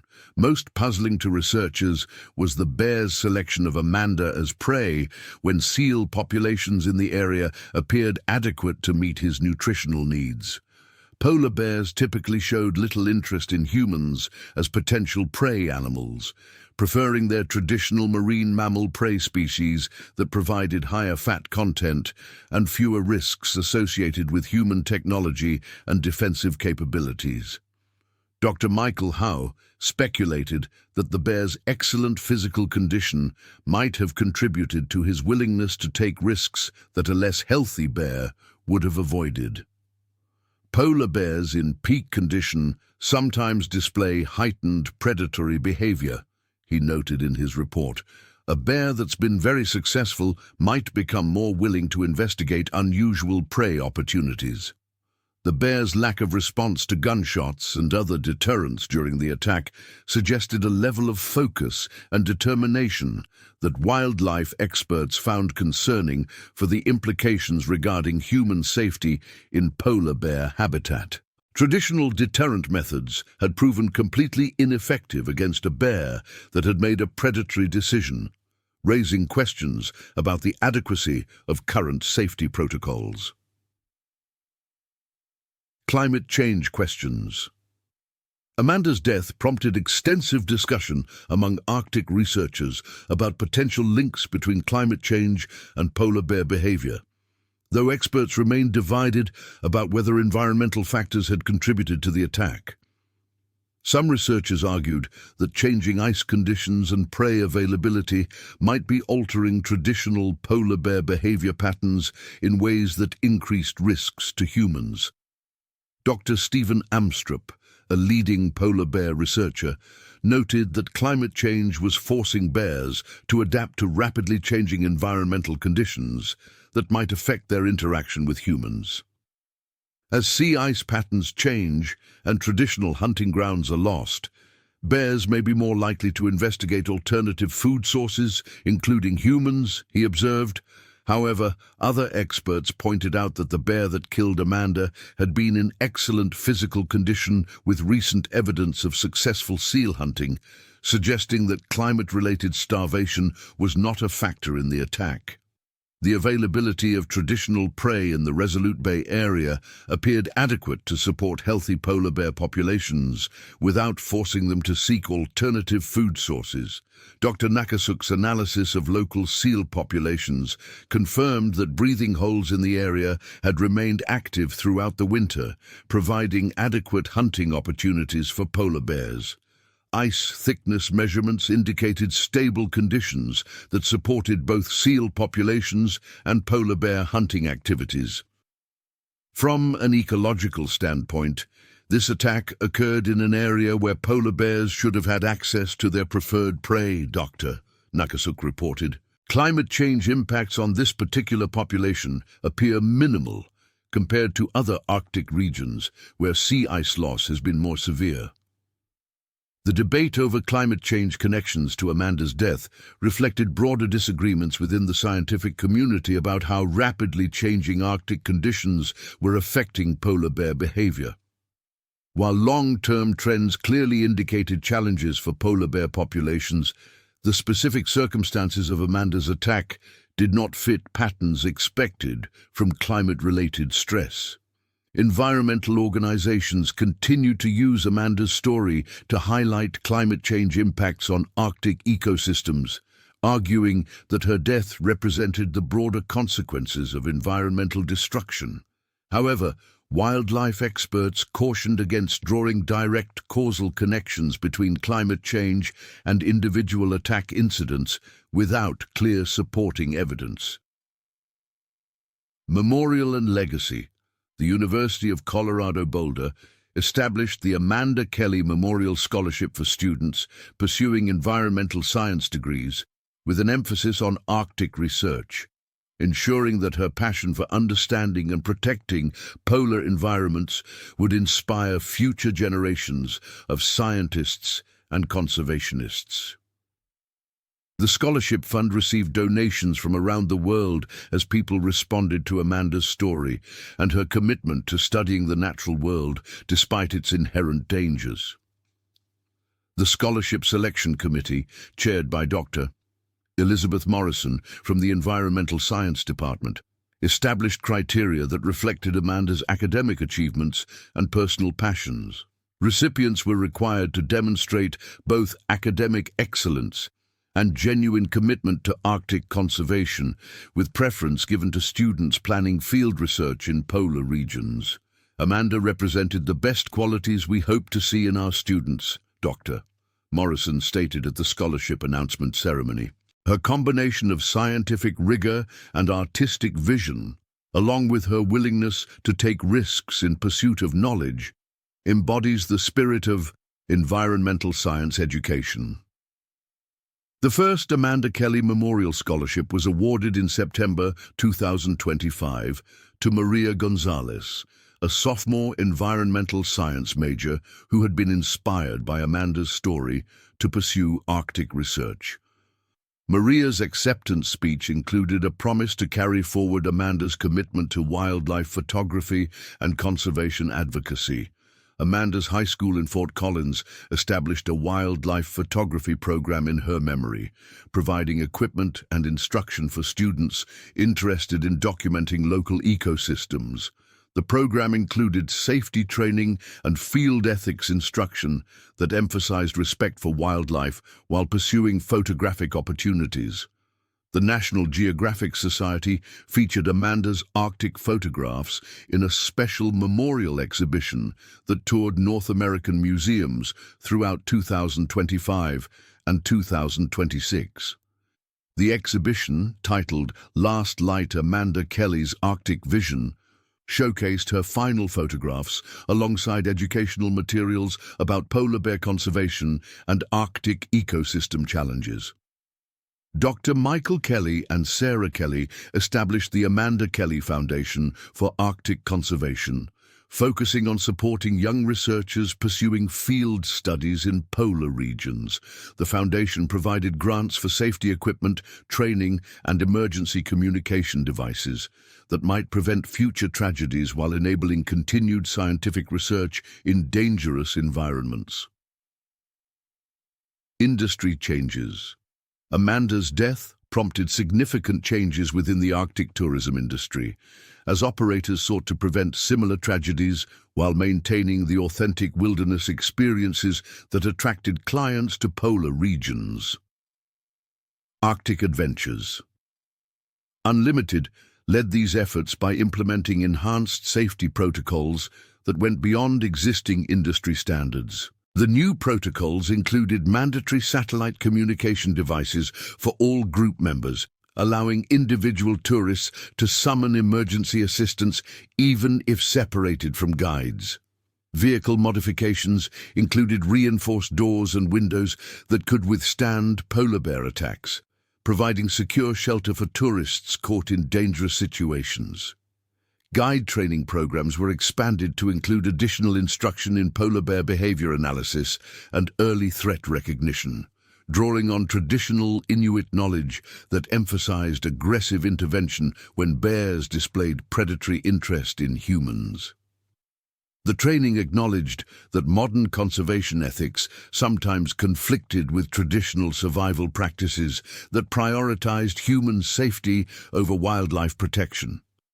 Radio communication requirements were enhanced to include redundant emergency beacons and hourly check-ins with base stations, ensuring that rescue operations could be initiated immediately if tours failed to report their status.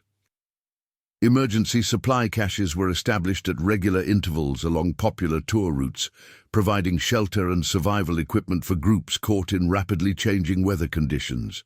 The International Association of Arctic Tour Operators developed new industry standards that incorporated lessons learned from Amanda's death, though implementation remained voluntary for operators in different jurisdictions. The standards emphasized risk assessment procedures that considered individual tourist experience levels and group dynamics that might affect safety during wildlife encounters. Insurance requirements for Arctic tourism operators were increased significantly, reflecting the heightened awareness of risks associated with polar bear encounters.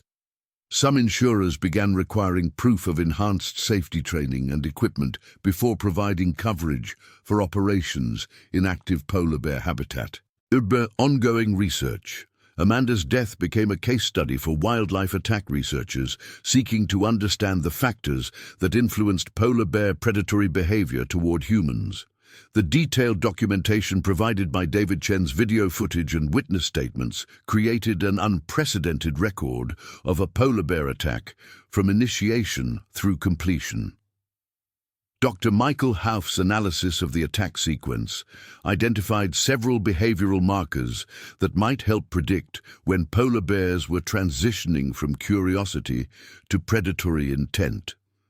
His research suggested that bears displaying sustained direct approach patterns combined with lowered head carriage represented immediate threats that required aggressive intervention rather than passive deterrence. Amanda's case provides crucial data about polar bear attack behavior that could help prevent future tragedies, Dr. Ho noted in his published research. The video documentation allows us to analyze predatory behavior patterns in detail that was previously impossible with witness accounts alone.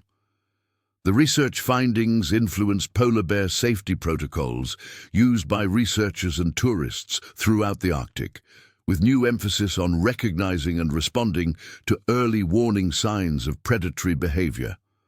Training programs began incorporating specific behavioral markers identified through analysis of Amanda's attack as indicators requiring immediate defensive action.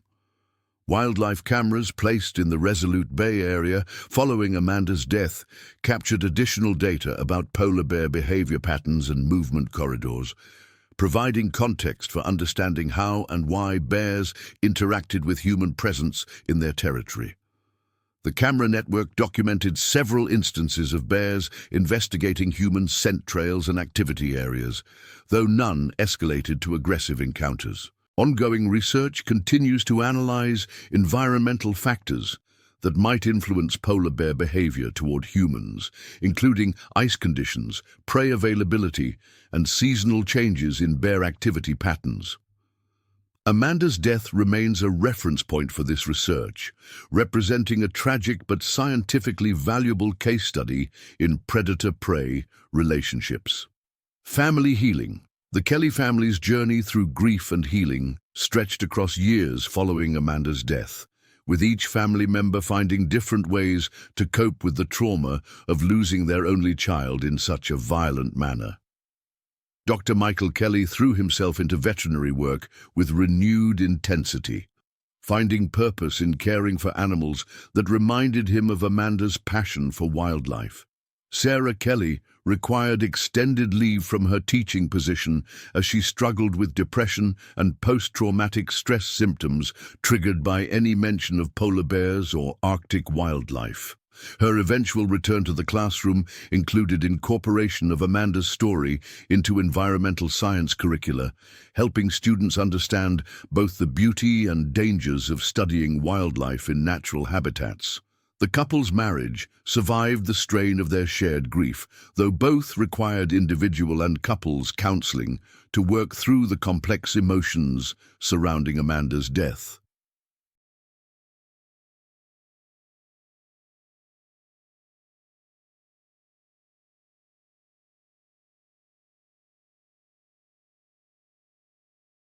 Survivor guilt, anger at the circumstances that led to the tragedy, and profound sadness at their daughter's unrealized potential created ongoing challenges that required professional support.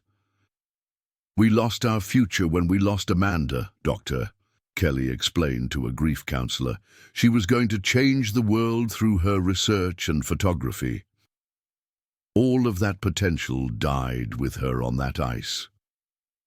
The Kelly family found some measure of peace through their foundation work and scholarship programs that carried forward Amanda's legacy of environmental advocacy and Arctic research. Connecting with scholarship recipients and young researchers helped them feel that Amanda's passion continued to inspire others despite her death. Annual memorial services at the University of Colorado Boulder became important milestones in the family's healing process, providing opportunities to celebrate Amanda's life and achievements while connecting with others who had been touched by her story. The services evolved from grief-focused ceremonies to celebrations of environmental science and wildlife photography that reflected Amanda's positive approach to life. The survivors' paths. Each survivor of the Arctic expedition found different ways to process their trauma and move forward with their lives, though Amanda's death remained a defining experience that influenced their subsequent choices and perspectives. The shared trauma created lasting bonds among group members, though most found it difficult to maintain contact due to the painful memories associated with their time together. Dr. Jennifer Martinez eventually returned to Arctic research, but focused on temperate marine ecosystems that allowed her to continue her scientific work without confronting the traumatic memories associated with polar bear habitat. Her subsequent research included studies of human impacts on marine predator behavior, drawing on her experience with Amanda's death to advocate for more conservative approaches to wildlife interaction. Robert Harrison never returned to wildlife photography, selling his expensive camera equipment and instead focusing on landscape photography in safer environments. He donated his final Arctic photographs to Amanda's Memorial Foundation, though he never viewed the images again due to their association with traumatic memories of witnessing her death. David Chen completed his documentary about Arctic conservation, but included extensive discussion of Amanda's death and its impact on everyone involved. The film became an important educational resource about wildlife safety and the risks associated with adventure tourism, though Chen himself found the completed project too painful to watch more than once. Maria Santos wrote her National Geographic article about Arctic tourism, but struggled with the ethical implications of using Amanda's death as part of a travel story.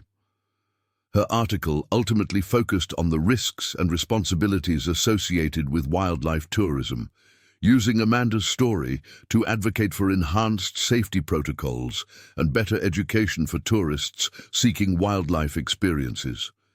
James McDougall incorporated lessons learned from Amanda's death into his Scottish Highland guiding business, developing safety protocols that emphasized rapid response to wildlife threats and group management during emergency situations. His experience in the Arctic influenced his approach to risk assessment and client safety in all outdoor environments. Lisa Wang continued practicing emergency medicine but became involved in wilderness medicine education, teaching other medical professionals about treating trauma in remote locations. Her experience caring for the shocked and traumatized expedition members following Amanda's death influenced her approach to emergency psychological care in outdoor recreation settings. Continuing questions. The circumstances surrounding Amanda's death continued to generate questions among wildlife experts and Arctic researchers about the factors that influence polar bear behavior toward humans. The bear's excellent physical condition and recent feeding success challenged assumptions about when and why polar bears might view humans as prey rather than threats to be avoided. Some researchers suggested that Amanda's relatively small size and isolated position might have triggered predatory responses in a bear that would have avoided larger groups of humans. Others pointed to the bear's exceptional physical condition as a factor that might have increased his willingness to take risks that less healthy bears would have avoided. The speed with which the attack developed raised questions about whether current safety protocols provided adequate response time for guides to protect clients when bears displayed predatory behavior. The 3-minute time frame from first recognition of threat to Amanda's death left little opportunity for effective intervention despite the guide's appropriate response to the developing situation. Wildlife behaviorists continue to debate whether the attack represented normal but rare polar bear behavior or indicated changes in predatory patterns that might affect future human-bear interactions. The lack of obvious environmental stresses in the bear's habitat complicated efforts to understand his motivation for attacking Amanda. The effectiveness of deterrent measures remained a subject of ongoing research, as the bear's complete lack of response to gunshots and noisemakers challenged assumptions about non-lethal wildlife management techniques. Some experts argued for more aggressive early intervention when bears showed predatory interest, while others maintained that such approaches would increase unnecessary killing of bears. The final word. Amanda Kelly's death on December 29, 2024, served as a stark reminder that wildlife photography and Arctic tourism, despite modern safety equipment and experienced guides, remained activities that carried inherent and ultimately uncontrollable risks. Her story continues to inspire young environmental scientists while also cautioning them about the realities of working with dangerous wildlife in remote locations where human technology and preparation can be overwhelmed by natural predator-prey relationships that have existed for millennia.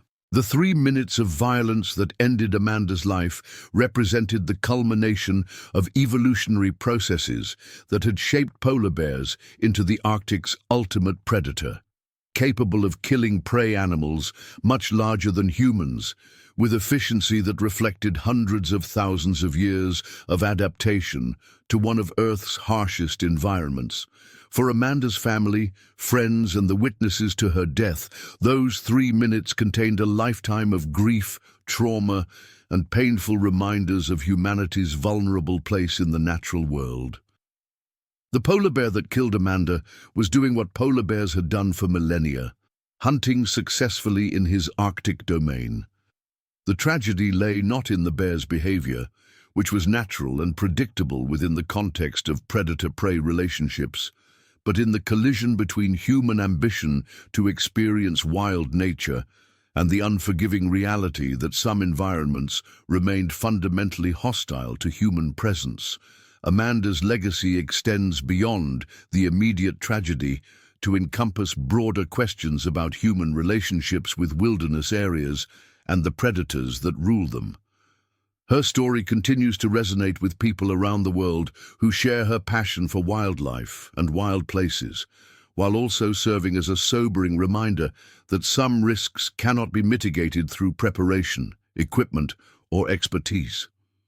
In the end, Amanda died pursuing her greatest passion in one of the world's most beautiful and dangerous places, a fact that provides little comfort to those who loved her, but perhaps captures something essential about the spirit that drove her to seek authentic experiences with the natural world despite its inherent dangers. Her death stands as both a tragedy and a testament to the power of wild nature that she had traveled so far to witness and document. The Amanda Kelly Memorial Scholarship continues to support young environmental scientists pursuing research in polar regions, ensuring that her passion for Arctic conservation lives on through future generations of researchers and conservationists. Her story serves as both inspiration and caution for those who follow in her footsteps, seeking to understand and protect the wild places and dangerous predators that continue to rule the Arctic despite humanity's technological advances. The bears are still out there on the ice, hunting seals and following migration patterns that have remained unchanged for thousands of years. The Arctic landscape that claimed Amanda's life continues to attract researchers and photographers drawn by its austere beauty and the promise of witnessing nature at its most raw and powerful. Some will return safely with images and data that advance human understanding of polar ecosystems. Others may not. That is the price of seeking authentic wilderness experience in a world where truly wild places and the predators that inhabit them remain indifferent to human hopes, dreams, and safety protocols. Amanda Kelly paid that price on December 29, 2024, in 3 minutes that changed everything for everyone who loved her, witnessed her death, or was touched by her story. Her legacy reminds us that some frontiers remain dangerous despite our best efforts to make them safe, and that the wild places Amanda loved enough to die for deserve our respect, our protection, and our acknowledgement that they operate by rules that preceded human civilization and will endure long after we are gone. The next stories: Kodiak, bear destroys truck, kills fisherman, June 23, 2024. The morning of June 23, 2024, began like any other summer day on Kodiak Island, Alaska. Robert Bobby Hayes, 46 years old, 6'2" with calloused hands that spoke of 30 years working Alaska's unforgiving waters, sat in his metallic blue 2022 Ford F-150 Super Crew at exactly 6:47 a.m. Pacific Daylight Time. The truck, purchased just 8 months earlier for $52,000 from Anchorage Ford, represented the culmination of Bobby's best fishing season in over a decade. Its pristine leather seats still held that new car smell, mingling now with the salt air drifting in through the cracked driver's side window and the lingering aroma of the black coffee cooling in his thermos. Bobby Hayes had been fishing Alaska's waters since he was 16, when his father, Captain William Wild Bill Hayes, first took him out on the family's 36-foot fishing vessel, the Sarah Marie, named after Bobby's mother, who had died of cancer when Bobby was 14. Wild Bill had been a legend among Kodiak's commercial fishing fleet, known for his ability to read weather patterns like scripture and find salmon runs when other captains came back empty-handed. The old man had died 7 years ago, leaving Bobby the boat, the fishing permits, and a reputation to uphold. This particular morning found Bobby parked at mile marker 12.7 along the Chiniak Highway, approximately 14 miles northeast of the city of Kodiak. The location, known locally as Bear Creek Overlook, provided a commanding view of the Chiniak Bay and the surrounding spruce forest that covered the lower elevations of the island. To his immediate left, a dense thicket of Sitka spruce and alderbrush created a natural wall of green that extended roughly 200 yards before giving way to a small creek that fed into the bay below. Behind him, the gravel shoulder of the highway stretched for another 50 feet before meeting a steep embankment that dropped toward the tree line. Bobby wasn't here for the scenery. At precisely 7 o'clock, his longtime fishing partner and crew member, Miguel Santos, would arrive in his own vehicle to discuss the day's fishing plans. Miguel, 38, had emigrated from the Philippines 12 years earlier and possessed an almost supernatural ability to spot fish movement beneath the water's surface. The two men had been working together for 8 years, during which time their combined expertise had made them one of the more successful two-man operations on the island. The plan for June 23rd was ambitious but achievable. They would take the Sarah Marie to the productive waters off Cape Chiniak, where recent reports indicated a strong run of silver salmon. The weather forecast called for light winds from the southwest at 8 to 12 knots, with seas running 2 to 4 feet, ideal conditions for their 36-foot vessel. Bobby estimated they could be on the water by 8:30 and return by late afternoon with what he hoped would be a profitable catch. As Bobby waited, he reviewed the handwritten notes in his fishing log, a waterproof notebook that had belonged to his father and contained detailed records of weather conditions, fish locations, and catch data going back over 20 years.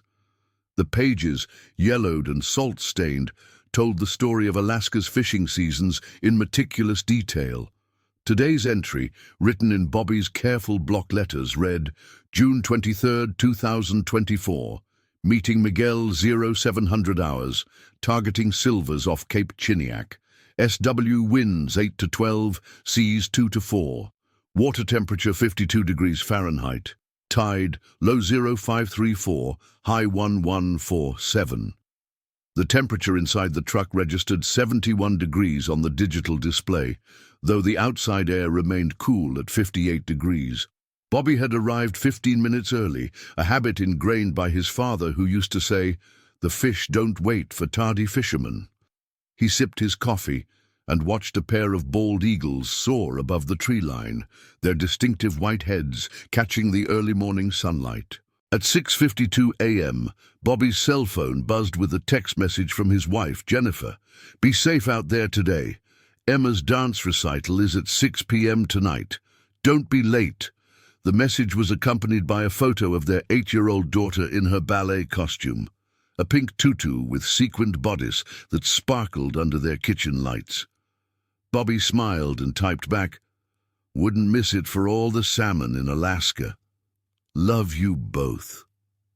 Jennifer Hayes, née Morrison, had met Bobby 11 years ago when she moved to Kodiak to work as a nurse at the Providence Kodiak Island Medical Center. She was originally from Spokane, Washington, and had taken the Alaska job as an adventure, planning to stay for just 2 years. Those 2 years stretched into 11, largely because of the gruff fisherman who'd been brought into her emergency department one night with a fishhook embedded in his palm.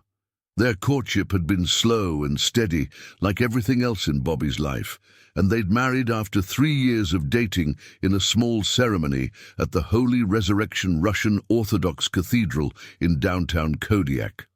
Their daughter, Emma Claire Hayes, had been born 3 years later on a snowy December morning. She was the light of Bobby's life, a precocious 8-year-old who loved to dance, read books about marine biology, and accompany her father to the harbor when he prepared his boat for fishing trips. Emma had inherited her mother's quick wit and her father's love of the ocean, often declaring that she would become a marine biologist fisherman when she grew up. At 6:55 a.m., Bobby noticed movement in his side mirror. A dark shape moved through the tree line, approximately 150 yards behind his truck. He watched for several seconds but saw nothing more, dismissing it as likely a deer or possibly one of the island's wild cattle, descendants of animals introduced by Russian settlers in the 1800s. Kodiak Island was home to an estimated 3,000 brown bears, the largest concentration of brown bears in the world. But bear sightings along the highway were relatively uncommon during daylight hours, especially this close to human activity. The Kodiak brown bear, scientifically known as Ursus arctos middendorfi, is the largest subspecies of brown bear in the world. Adult males can weigh between 800 and 1,500 pounds, with some exceptional individuals reaching weights of over 1,600 pounds. They are omnivores, with a diet consisting primarily of salmon, berries, grasses and roots, though they are opportunistic feeders capable of taking down large prey when the opportunity arises. The bears on Kodiak Island have evolved to their impressive size due to the abundance of salmon runs and the lack of competition from other large predators. Bobby Hayes knew these facts well. Every long-time resident of Kodiak Island possessed a healthy respect for the bears that shared their home. The island's 1,300 square miles of wilderness provided ample habitat for the bears, and encounters, while not daily occurrences, were common enough that residents took precautions. Most bears avoided human contact, but certain conditions, a mother with cubs, a bear defending a food source, or an injured or stressed animal, could lead to dangerous encounters. The Alaska Department of Fish and Game maintained detailed records of bear encounters on Kodiak Island. In the past decade, there had been 47 documented incidents involving bears and humans, ranging from property damage to close encounters. Of these, 12 had resulted in human injuries, and 3 had been fatal. The most recent fatality had occurred 18 months earlier, when a hunter had surprised a sleeping bear in thick brush, resulting in a mauling that proved fatal, despite immediate medical attention. At exactly 7 a.m., Miguel Santos's red 2019 Toyota Tacoma appeared around the bend in the highway, its diesel engine rumbling as it approached Bobby's position. Miguel parked directly behind the F-150, leaving enough space between the vehicles for both men to open their tailgates and access their gear. Miguel emerged from his truck wearing his standard fishing attire: insulated rubber boots, waterproof coveralls, and a Seattle Mariners baseball cap that had seen better days. Miguel Antonio Santos had arrived in Kodiak in 2012 after spending 6 years working on fishing vessels out of Dutch Harbor in the Aleutian Islands. Born in Manila, he had learned commercial fishing from his uncle, who had immigrated to Alaska in the 1990s during the boom years of the fishing industry. Miguel possessed an engineering degree from the University of the Philippines, but had found more opportunity and adventure in Alaska's fishing fleet than in Manila's corporate offices. "Morning, Bobby," Miguel called out as he approached the F-150. "Beautiful day for fishing. Wind's calm, and I saw fish jumping in the bay on my way up here." "That's what I like to hear," Bobby replied, rolling down his window fully. "I was thinking we'd head straight to Cape Chiniak." The reports from yesterday were promising. Miguel nodded and pulled out his own notebook, a newer composition book with a waterproof cover. I checked the marine forecast again this morning. Conditions should hold steady through the afternoon. We might see some afternoon breezes, but nothing we can't handle. The two men spent the next 10 minutes discussing their strategy for the day. They would take the Sarah Marie out of St. Paul Harbour, travel approximately 8 nautical miles to their preferred fishing grounds off Cape Chiniac, and work the area until early afternoon. Based on recent catch reports and Miguel's observations of fish behavior, they estimated a good chance of filling their quota for silver salmon. As they talked, Bobby noticed Miguel glancing repeatedly toward the tree line behind them. "You see something back there?" Bobby asked. "I thought I saw movement when I was driving up," Miguel replied. "Probably nothing, but you know how it is this time of year. The bears are active with all the salmon running." Bobby nodded. June was indeed prime time for bear activity on Kodiak Island. The salmon runs were beginning to intensify, drawing bears to streams and rivers throughout the island. While Bear Creek, which flowed through the forest behind their current position, wasn't a major salmon stream, it did support a small run of pink salmon that typically peaked in mid-July. At 7:12 a.m., both men heard a sound that made them pause their conversation. It was a low, huffing noise, followed by what sounded like heavy breathing. The sounds came from the direction of the tree line, approximately 100 yards from their position. "That's a bear," Miguel said quietly, his voice taking on the serious tone that Alaska residents used when discussing potentially dangerous wildlife. Bobby turned off his truck's engine and rolled up his window, leaving just a small crack for air circulation. "Probably just passing through," he said, though his years of experience told him to take the situation seriously. The Kodiak brown bear's behavior patterns were well documented by wildlife biologists.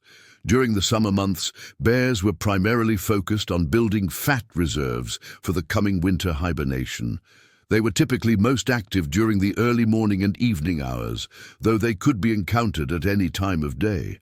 A bear's reaction to human presence depended on numerous factors: the individual bear's temperament, its previous experiences with humans, whether it had cubs or was protecting a food source, and how surprised it was by the encounter.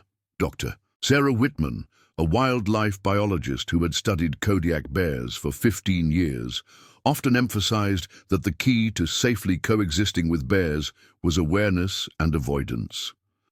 The vast majority of bear encounters on Kodiak end peacefully, she would tell visitors during her educational presentations. Bears generally want to avoid humans as much as humans want to avoid bears. Problems arise when bears are surprised, cornered, or when they associate humans with food sources. At 7:15 a.m., the huffing sounds ceased, and both men began to relax slightly. Miguel suggested they wait another few minutes before proceeding to the harbor just to ensure the bear had moved on. This was standard protocol for experienced Alaska residents. When bears were in the area, patience was always the wisest course of action. Bobby used the quiet moment to text his wife again. "Everything good here." Miguel arrived on time. "Should be on the water soon. Love you." Jennifer responded almost immediately. "Stay safe. See you tonight. Emma can't wait to show you her new dance routine." The exchange reminded Bobby of the life he had built on this remote island. It hadn't been easy, few things in Alaska ever were, but he had created something meaningful here. The fishing business provided a good living, though it required long hours and carried inherent risks. Jennifer's nursing career had flourished at the medical center, where her skills were always in demand. Emma was thriving in school and had formed close friendships with other children whose families had chosen to make their lives in this rugged but beautiful place. Kodiak Island itself was a study in contrasts. The city of Kodiak, with its population of approximately 6,000 residents, offered most of the amenities of modern life: schools, medical facilities, grocery stores, restaurants, and even a small airport with regular flights to Anchorage. But step outside the city limits, and you entered a wilderness that remained largely unchanged from the time when Aleut hunters first arrived on the island over 7,000 years ago. The island's economy was built primarily on fishing, with commercial operations harvesting salmon, halibut, Pacific cod, and various species of crab. The fishing fleet included everything from small family operations like bobbies to large commercial processors that employed hundreds of workers during peak seasons. Tourism was a growing but still secondary industry, with visitors coming to experience the island's pristine wilderness, world-class sport fishing, and the opportunity to see the famous Kodiak bears in their natural habitat. At 7:18 a.m., Miguel stepped out of his truck and walked toward Bobby's F-150. "I think we're good to go," he said. "I haven't heard anything for a few minutes now." Bobby was about to respond when both men heard a new sound, the distinct crack of breaking branches, much closer than the previous noises. This was followed by a low growl that seemed to emanate from the thick brush approximately 50 yards directly behind Bobby's truck. "Get back in your truck," Bobby said quietly but firmly. "Now." Miguel moved quickly but calmly back to his Toyota, understanding the gravity of the situation. Both men had encountered bears before, but usually at greater distances and in situations where they had more options for creating space between themselves and the animals. Wildlife experts consistently emphasized that the most dangerous bear encounters occurred when humans and bears surprised each other at close distances.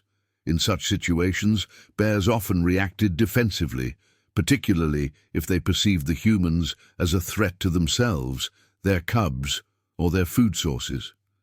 The recommended response was to avoid sudden movements, speak in calm tones, and slowly increase distance from the bear whenever possible. At 7:20 a.m., both men could hear the bear moving through the brush, its heavy footsteps clearly audible as it navigated the dense undergrowth.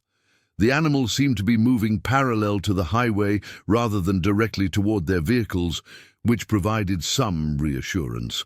However, the proximity of the sounds indicated that this was a large animal, likely an adult bear, and its behavior suggested it was aware of their presence. Bobby reached for his cell phone to call the Alaska State Troopers, a standard protocol when bears exhibited concerning behavior near public areas. The Kodiak detachment of the state troopers maintained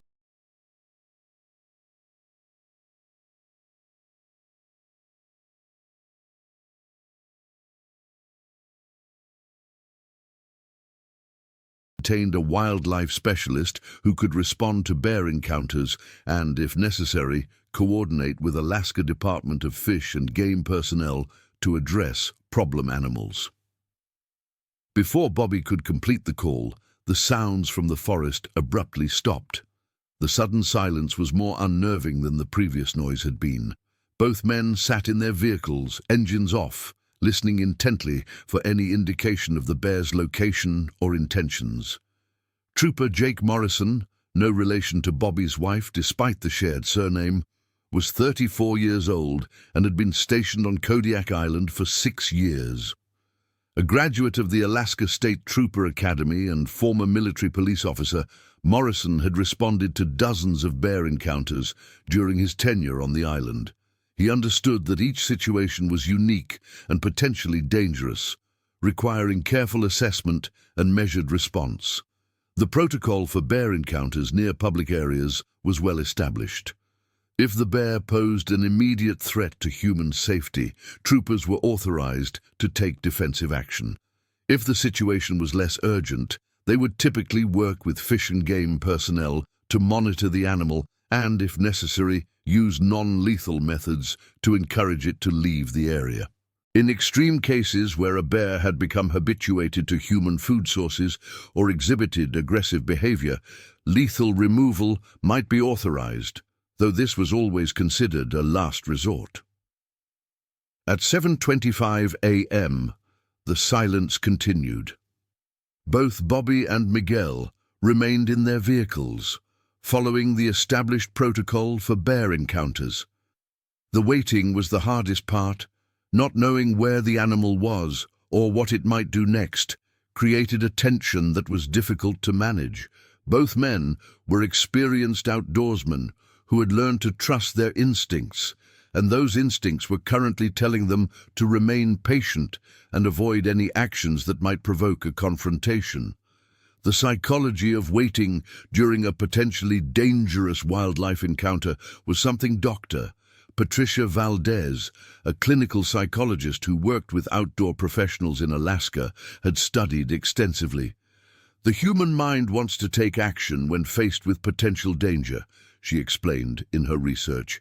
But in many wildlife encounters, the best action is no action. Learning to manage that anxiety and trust in patience is a skill that can literally save lives. Bobby found himself thinking about his father's advice regarding bear encounters. Wild Bill Hayes had emphasized 3 fundamental principles: stay calm, assess the situation carefully, and never underestimate a bear's capabilities. A bear can run faster than a horse, climb better than a monkey, and swim like a seal, the old man used to say. Your best defense is your brain, not your feet. At 7:28 a.m., both men heard a new sound that changed everything: the distinctive whoosh of air that occurs when a large animal moves quickly through brush. The sound was coming from their left, from the direction of Bear Creek, and it was getting closer rapidly. "It's moving fast," Miguel said into his radio, a handheld device both men carried for communication while fishing. "Sounds like it's coming toward the road." Bobby started his truck's engine, ready to drive away if necessary. The F-150's V8 engine roared to life, its 400 horsepower providing the potential for rapid acceleration if an escape became necessary. He also activated his hazard lights, a signal that might alert other motorists to the dangerous situation developing along this stretch of highway. The sound of the approaching bear grew louder and more distinct. Wildlife biologists estimated that Kodiak bears could reach speeds of up to 35 miles per hour in short bursts, faster than any human could run, and competitive with most vehicles navigating the winding curves of the Chiniak Highway. The bears' speed, combined with their size and strength, made them formidable animals that demanded respect and caution. At 7:30 a.m., the bear emerged from the tree line. Bobby Hayes had seen dozens of Kodiak bears during his lifetime on the island, but the animal that stepped onto the gravel shoulder of the highway was unlike any he had previously encountered. The bear was enormous, clearly a mature male, with a massive head and shoulders that spoke of exceptional size and strength. Its chocolate-brown fur was thick and glossy, indicating good health and adequate nutrition. Most striking were its eyes, dark, intelligent, and focused directly on Bobby's truck. "Jesus Christ," Miguel whispered into his radio. "Bobby, that thing is huge." Wildlife biologists used a standardized system for estimating bear sizes in the field. A bear of average size would stand approximately 3.5 feet tall at the shoulder when on all 4 legs. This bear stood noticeably taller, suggesting a shoulder height of at least 4 feet. Its massive frame filled the gravel shoulder of the highway, and when it turned to face the vehicles directly, both men could see the impressive width of its skull and the powerful muscles that rippled beneath its fur. Dr. Richard Stein, a wildlife biologist who had studied Kodiak bears for over 20 years, had documented several bears that exceeded the typical size ranges for the subspecies. These exceptional individuals represent the genetic potential of the Kodiak bear population, he explained in his research. They are typically older males who have had access to prime fishing areas and have successfully competed for resources over many years. Such bears can weigh significantly more than the average and possess strength levels that are difficult to comprehend. The bear stood motionless for approximately 15 seconds, apparently assessing the situation before it. Its head moved slowly from side to side as it evaluated the two vehicles and their occupants. This behavior, known as scent checking, allowed the bear to gather information about the potential threats or opportunities presented by the humans in its territory. At 7:31 a.m., the bear began walking directly toward Bobby's F-150. The animal's gait was purposeful but not aggressive, suggesting curiosity rather than immediate hostile intent. However, both men understood that bear behavior could change rapidly, and what appeared to be curiosity could quickly escalate into something far more dangerous. The bear's approach brought it to within 30 feet of the truck's rear bumper, close enough for Bobby to see individual details of its massive frame through his side mirrors. "It's coming right for you," Miguel radioed. "Start moving, Bobby." Bobby put the truck in drive but hesitated to accelerate. Sudden movements could startle the bear and trigger a defensive response. Additionally, the narrow shoulder of the highway provided limited maneuvering room, and the steep embankment on the ocean side of the road meant that any evasive action carried its own risks. Wildlife protocol recommended avoiding eye contact with bears, as direct stares could be interpreted as threatening behavior. However, maintaining awareness of the animal's position and body language was crucial for safety. Bobby watched the bear's approach through his mirrors while avoiding direct confrontation through the truck's windows. The bear continued its advance, now close enough that Bobby could hear its breathing. The animal's massive paws made distinct sounds as they contacted the gravel, each step representing the movement of potentially 1,500 pounds of muscle, bone, and sinew. The bear's head swung back and forth as it approached, its powerful nose analyzing the complex array of scents associated with the humans and their vehicles. At 7:32 a.m., the bear reached the rear of Bobby's truck and stopped.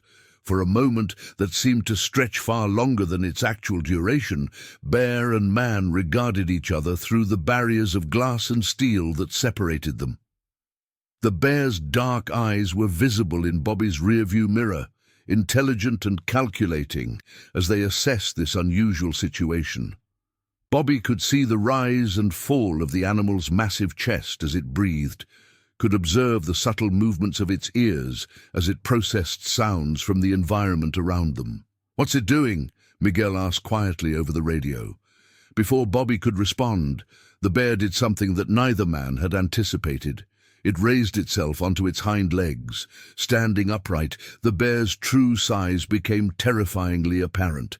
Its head was now level with the roof of Bobby's truck, and its massive frame blocked the entire view through the rear window. From this position, the bear could look directly into the truck's cab, could see Bobby sitting behind the steering wheel, could assess this strange creature that had invaded its territory. Kodiak bears commonly stood on their hind legs to gain a better view of their surroundings or to investigate unfamiliar objects. The behavior was typically investigative rather than aggressive, but the sheer size and power displayed when a mature male bear assumed this position was overwhelming to witness.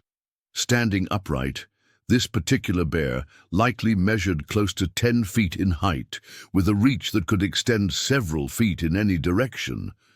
The bear remained in this position for approximately 10 seconds, its massive head moving as it examined the truck and its occupant. Bobby could see the animal's powerful claws, each several inches long and capable of tremendous damage. The bear's front paws were easily the size of dinner plates, with digits thick enough to snap branches and strong enough to tear through metal. At 7:33 a.m., the bear dropped back to all four legs and began circling the truck. This new behavior escalated the danger significantly. The bear's movement around the vehicle suggested increased interest and investigation, behaviors that could quickly transition to more problematic actions. As the animal moved along the passenger side of the truck, Bobby could see its massive shoulder muscles working beneath its fur, could observe the easy grace with which something so large could move. "It's circling me," Bobby reported to Miguel. "Big male. probably over 1,000 pounds. "I'm calling the troopers," Miguel responded, reaching for his cell phone. The bear completed its circuit of the truck and returned to its original position behind the vehicle. However, instead of maintaining its distance, it now approached much closer, bringing its massive head to within inches of the truck's rear window. Bobby could see the animal's breath fogging the glass as it exhaled, could observe individual whiskers and the texture of its fur in startling detail. Wildlife experts had documented cases where bears had damaged vehicles during investigations, sometimes causing significant destruction to bodywork, windows, and tires. The animal's powerful claws and teeth could easily penetrate automotive materials, and their strength allowed them to manipulate objects weighing hundreds of pounds. A determined bear could disable or destroy a vehicle in minutes if it chose to do so. At 7:34 a.m., the bear began displaying more assertive behavior. It started by placing its massive front paws on the truck's tailgate, an action that caused the entire vehicle to rock slightly under the animal's weight. The bear's claws scraped against the metal surface, creating an unsettling sound that penetrated the truck's cab clearly. Bobby could feel the vehicle's movement as the bear shifted its weight, could sense the tremendous power contained in the animal investigating his truck. "Miguel, where are the troopers?" Bobby asked, his voice remaining calm despite the escalating situation. "They're en route, but it'll be at least 10 minutes, Miguel replied. "Hang tight, Bobby. Don't do anything sudden." The bear's investigation of the tailgate intensified. It began using its claws to probe the truck's rear bumper and to test the strength of various components. The sounds of metal being scratched and probed filled the cab, creating an atmosphere of barely controlled tension. Bobby could see the bear's powerful shoulder muscles flexing as it manipulated parts of his truck with casual ease.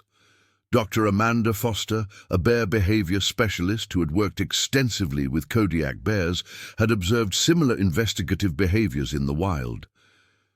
"Bears are naturally curious animals with excellent problem-solving abilities," she explained in her research. "When they encounter unfamiliar objects, they use their senses of smell, sight, and touch to gather information. Unfortunately, their methods of investigation can be quite destructive to human property."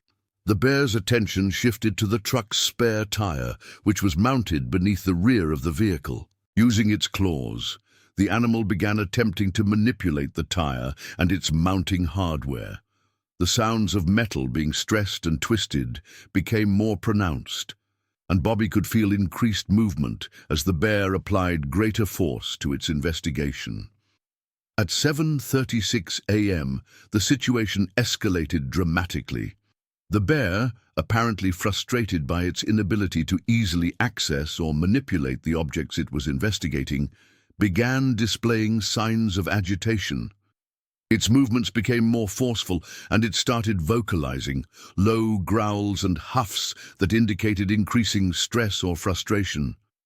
The animal's body language shifted from curious investigation to something more assertive and potentially dangerous.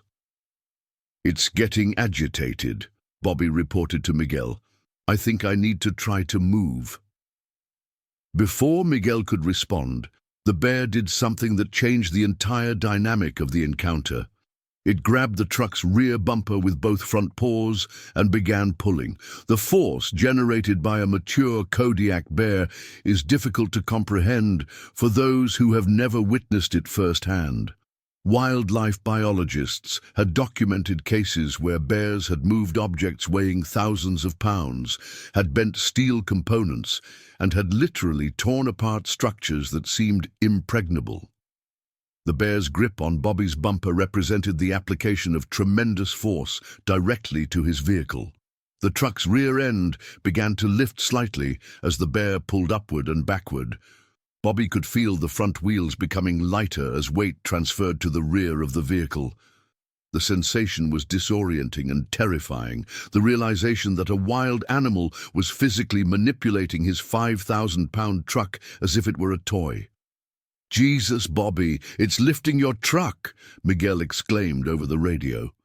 The bear's efforts intensified. It repositioned its grip and began pulling with greater force, causing the truck's rear wheels to actually leave the ground momentarily. The entire vehicle rocked and swayed as the bear tested its strength against the truck's weight and stability. Bobby gripped the steering wheel tightly, his knuckles white with tension as he tried to maintain his composure in the face of this overwhelming display of raw power. At 7:37 a.m., the bear released its grip on the bumper and stepped back. For a moment, Bobby hoped the animal might be losing interest and preparing to leave. However, the bear's behavior suggested it was simply reassessing the situation and considering new approaches to its investigation. The animal walked around to the driver's side of the truck, bringing its massive head to the level of Bobby's window. Through the glass, man and bear regarded each other at a distance of less than 2 feet. Bobby could see every detail of the animal's face, the dark, intelligent eyes, the powerful jaw with its impressive teeth, the sensitive nose that was no doubt detecting his scent through the small opening he had left in his window. The bear's breathing was audible, deep and regular, suggesting the animal was calm despite its aggressive behavior toward the vehicle. "It's right outside my window," Bobby whispered into his radio. "I can see every detail of its face." The bear remained at the window for approximately 30 seconds, apparently studying the human inside the strange metal container. Its head moved slightly as it observed Bobby's movements, and its ears swiveled to capture sounds from inside the truck. The animal's expression was difficult to read, but its body language suggested continued curiosity mixed with growing assertiveness. Wildlife behaviorists had noted that bears often displayed increased confidence around human objects once they determined those objects posed no immediate threat. This habituation could lead to increasingly bold behavior as the animals lost their natural wariness of human presence. Dr. Foster's research had documented numerous cases where bears progressed from simple curiosity to actively manipulating or destroying human property. At 7:38 a.m., the bear moved away from the driver's side window and returned to the rear of the truck. However, this time its approach was markedly different. Instead of investigating individual components, the bear positioned itself directly behind the vehicle and placed both front paws on the tailgate.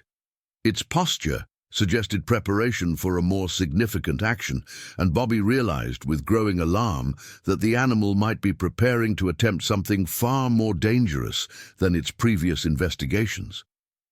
"Miguel, I think it's going to try to flip the truck," Bobby said, his voice tight with controlled fear. "That's impossible," Miguel replied, but his tone suggested he wasn't entirely convinced. The bear began rocking the truck back and forth, its massive shoulders working as it applied rhythmic pressure to the vehicle's rear end. Each push was stronger than the last, and Bobby could feel the truck's stability being systematically compromised. The animal seemed to understand leverage and momentum, timing its efforts to maximize the effect of each push.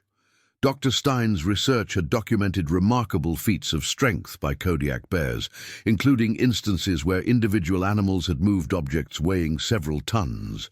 The bears' combination of size, strength, and intelligence made them capable of accomplishing tasks that seemed impossible for a wild animal. In this case, the bear's systematic approach to destabilizing the truck suggested a level of problem-solving ability that was both impressive and terrifying. The rocking motion intensified, and Bobby realized that the bear was indeed capable of flipping his truck. The animal's technique was becoming more refined with each attempt, as if it were learning the most effective way to destabilize the vehicle. The truck's suspension compressed and extended with each push, and Bobby could hear the stress being placed on various components of his vehicle. At 7:39 a.m., the bear succeeded in lifting the truck's rear wheels completely off the ground. The sensation of having his vehicle manipulated by a wild animal was unlike anything Bobby had ever experienced.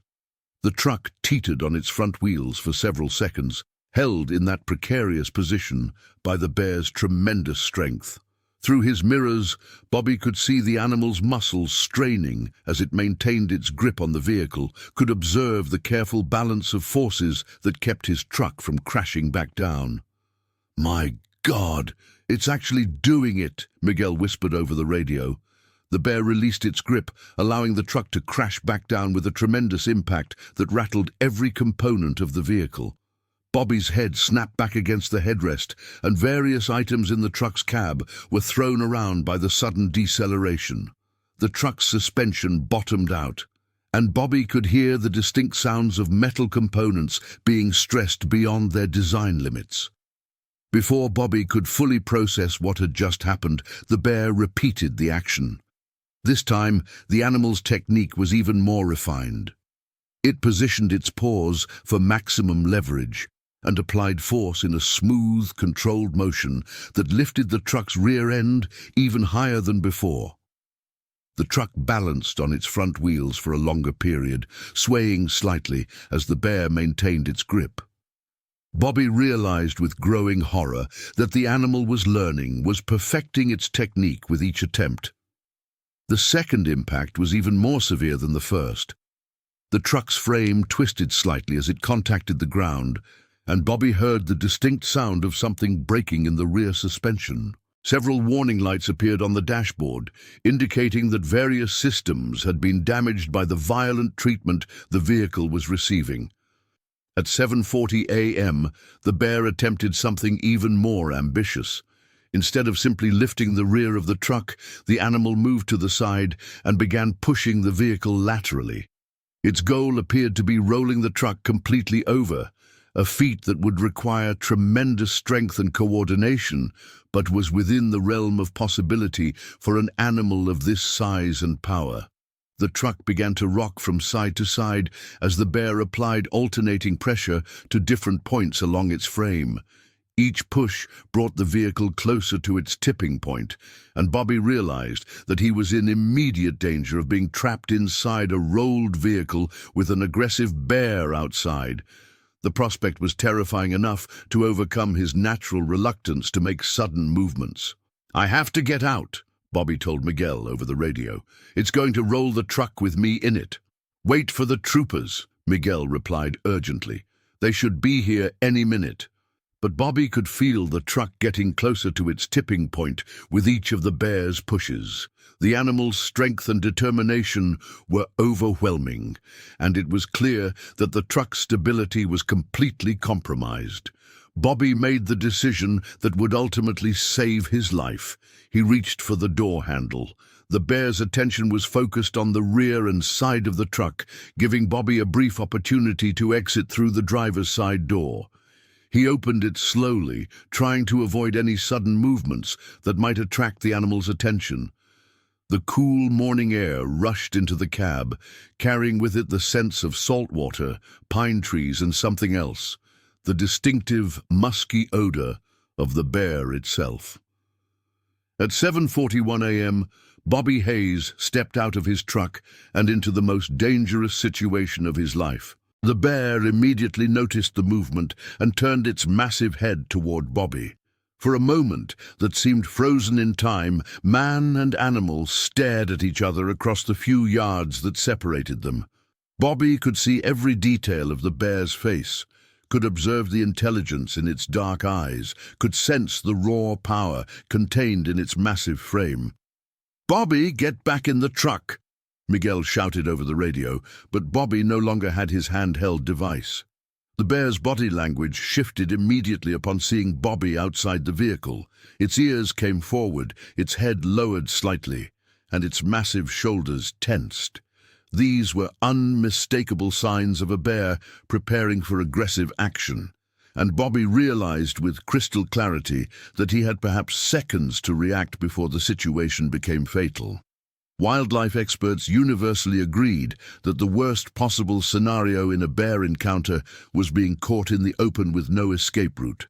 Bears could outrun, outclimb, and outswim humans, leaving few options for escape once an aggressive encounter began.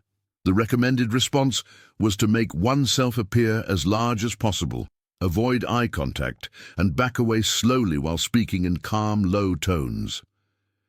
Bobby raised his arms above his head and began backing slowly toward Miguel's truck. "Easy, Bear," he said in what he hoped was a calm voice. "I'm not a threat to you." Just passing through. The bear took a step toward Bobby, its massive paws making distinct sounds as they contacted the gravel surface of the highway shoulder.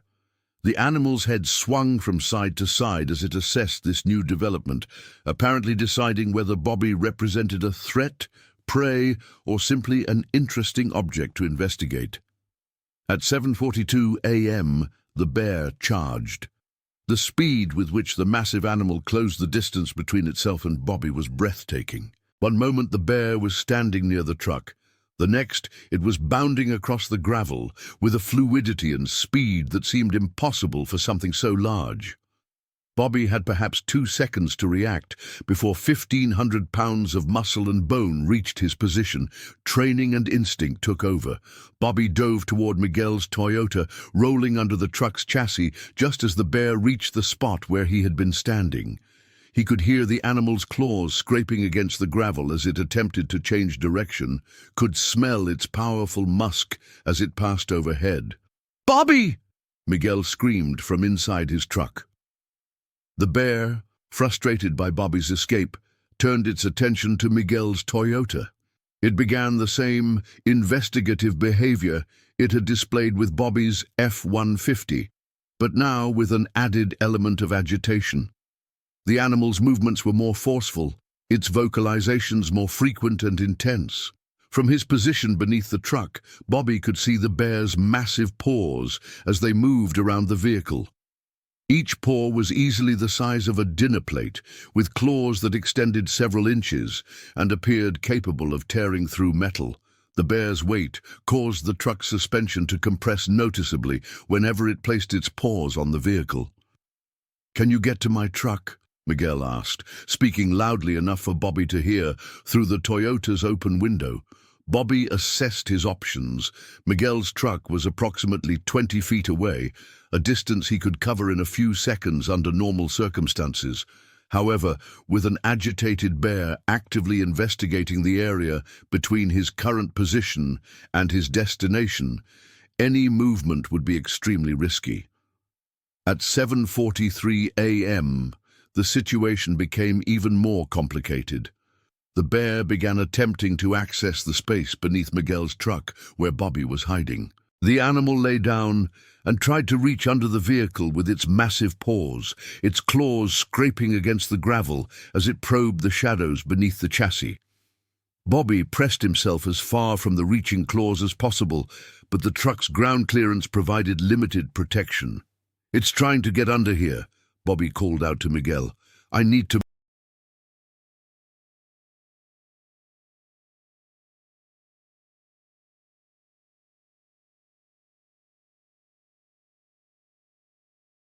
move."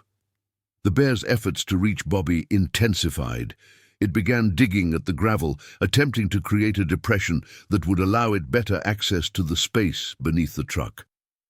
The sound of claws against stone created an unnerving scraping noise that filled the air around both vehicles. Dr. Foster's research had documented similar behavior in bears that had become frustrated by their inability to access desired objects or areas. The animal's persistence and problem-solving abilities often led them to discover solutions that initially seemed beyond their capabilities. In this case, the bear's systematic approach to reaching Bobby suggested a level of determination that made the situation extremely dangerous. At 7:44 a.m., Bobby heard the distinctive sound of approaching sirens. The Alaska State Troopers were finally arriving, but Bobby realized that their presence might actually escalate the danger initially. Bears often reacted unpredictably to loud noises and new stimuli, and the arrival of additional vehicles and personnel could trigger even more aggressive behavior from an already agitated animal. "Troopers are coming," Miguel announced. "Just hold on, Bobby." The bear also heard the approaching sirens and lifted its head from its attempts to reach Bobby.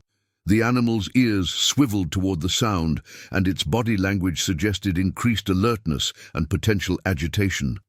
Bears typically avoided contact with large groups of humans, but this particular animal had already demonstrated unusual boldness and persistence. Trooper Jake Morrison's patrol vehicle rounded the bend in the highway at 7:45 a.m., his emergency lights flashing and siren wailing. The sight that greeted him was unlike any bear encounter he had previously handled.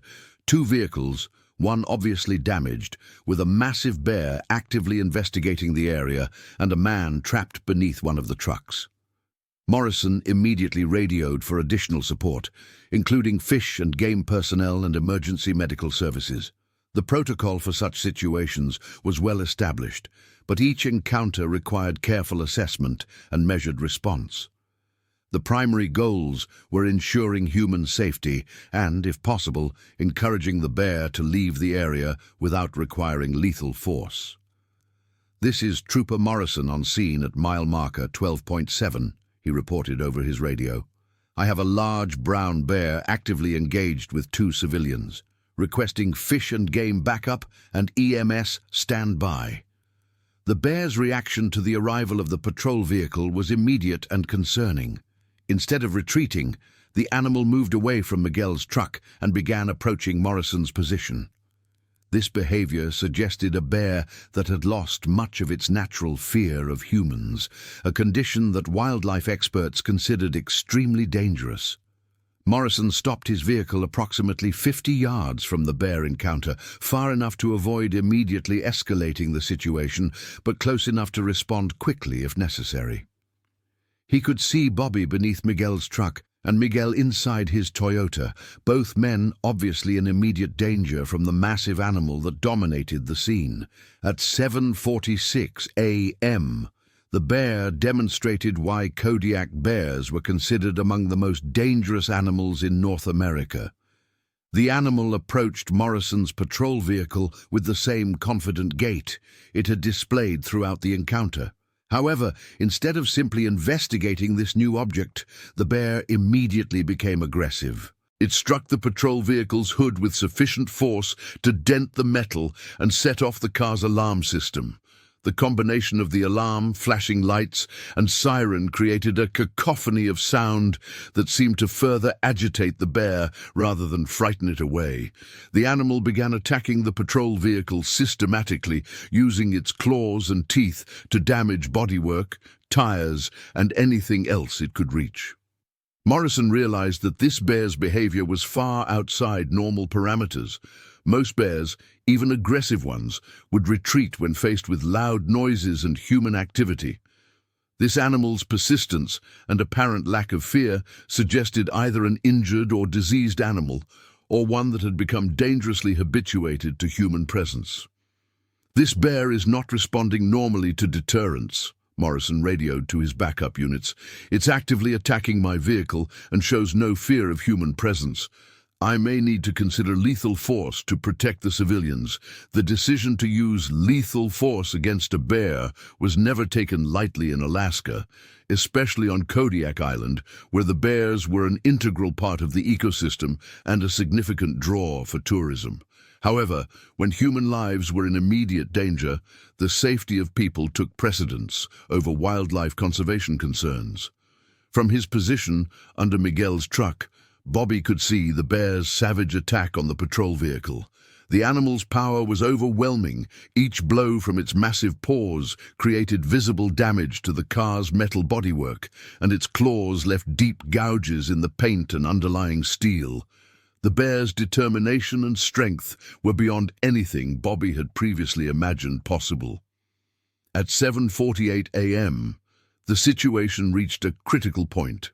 The bear, having damaged Morrison's patrol vehicle to its satisfaction, turned its attention back to the two trucks and their occupants. However, its behavior had now escalated beyond investigation or even aggression.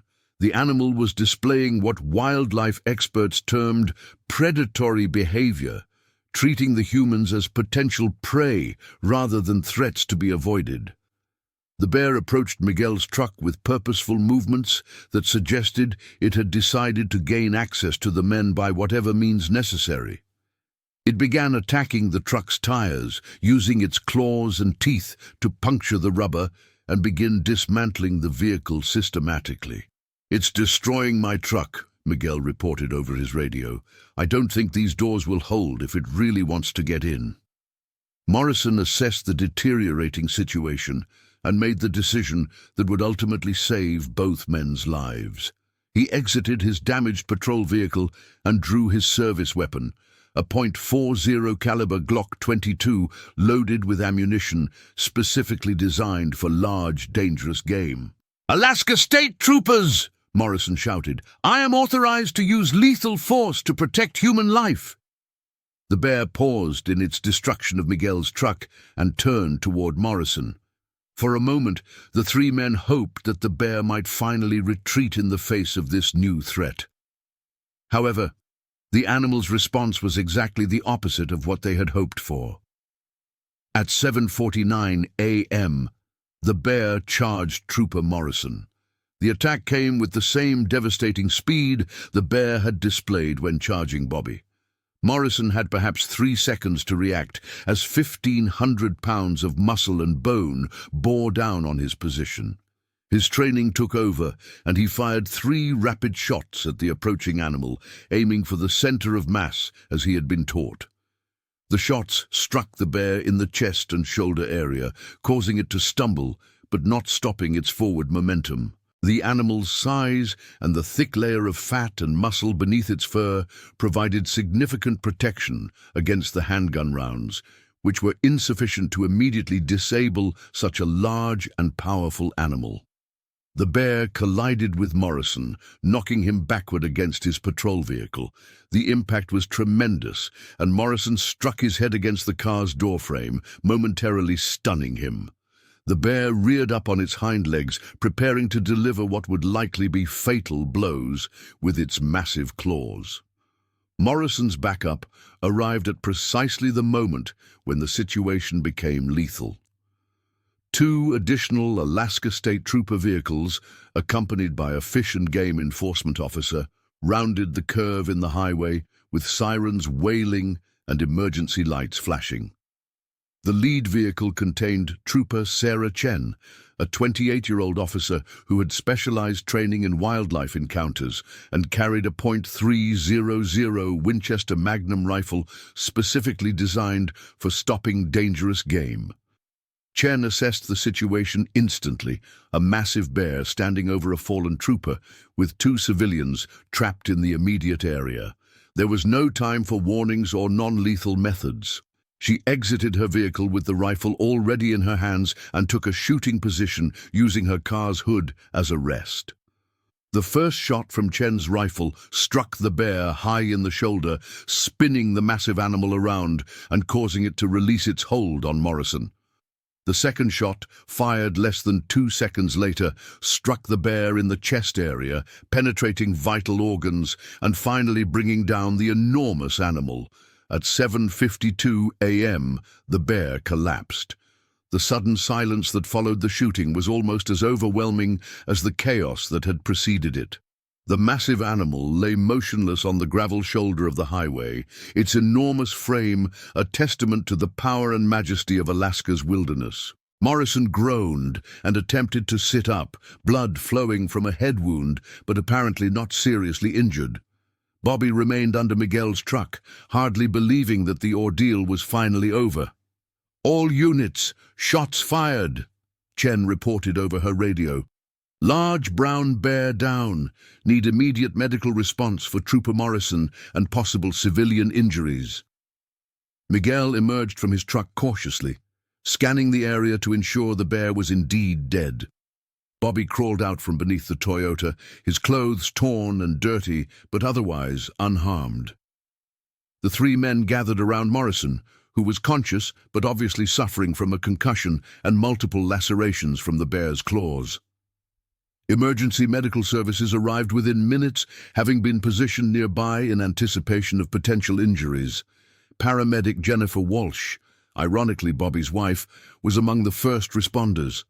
Her professional training took over despite her personal concern for her husband, and she quickly assessed Morrison's injuries, while other medics checked Bobby and Miguel for trauma. "Bobby's okay," Jennifer reported to the incident commander. "Cuts and bruises, but nothing serious. Trooper Morrison has a probable concussion and multiple lacerations that will require stitches, but his vital signs are stable." The bear, when measured by fish and game personnel, proved to be even larger than the men had estimated during their encounter. The animal weighed 1,347 pounds and measured 9 feet 4 inches from nose to tail. It was estimated to be approximately 12 years old, making it a mature adult male in its prime. The bear's size placed it in the top 5% of all Kodiak bears ever officially measured. Dr. Stein, the wildlife biologist, arrived on scene 2 hours later to conduct a preliminary examination of the bear. His initial assessment suggested that the animal had been in excellent health, with no obvious signs of disease or injury that might explain its aggressive behavior. The bear's stomach contents would be analyzed to determine if it had been feeding on unusual food sources that might have contributed to its bold behavior around humans. "This appears to have been an exceptional individual, Doctor," Stein explained to the assembled law enforcement personnel. "Bears of this size and apparent confidence around humans are extremely rare. The animal's behavior suggests it may have had previous positive associations with human activity, possibly related to food sources." The investigation into the bear encounter would continue for several weeks, involving multiple agencies and extensive documentation. The Alaska Department of Fish and Game would conduct a thorough analysis of the incident to determine if any management changes were needed to prevent similar encounters in the future. Bobby's F-150 sustained $27,000 in damage from the bear's investigation and manipulation. The truck's frame was twisted, the rear suspension was completely destroyed, and the tailgate was bent beyond repair.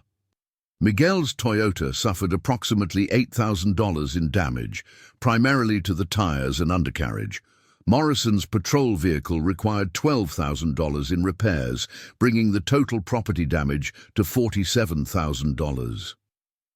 More importantly, all 3 men survived an encounter with one of North America's most powerful predators. Their survival was attributed to several factors: Bobby's decision to exit his truck before it was rolled, Miguel's positioning that provided Bobby with shelter, Morrison's quick response and willingness to use his weapon, and Chen's expert marksmanship with appropriate equipment. The incident became a case study for wildlife officials throughout Alaska and was used to update training protocols for law enforcement officers who might encounter dangerous wildlife. The footage from Morrison's dashboard camera, which recorded the entire encounter, became valuable educational material for both professionals and civilians living in bear country. In the weeks following the encounter, Bobby found himself struggling with post-traumatic stress symptoms related to the incident.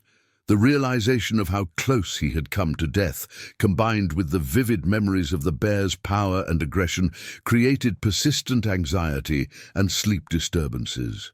Jennifer arranged for him to receive counseling through the state's Victim Services Program, where he worked with Dr. Valdez to process the psychological impact of the encounter.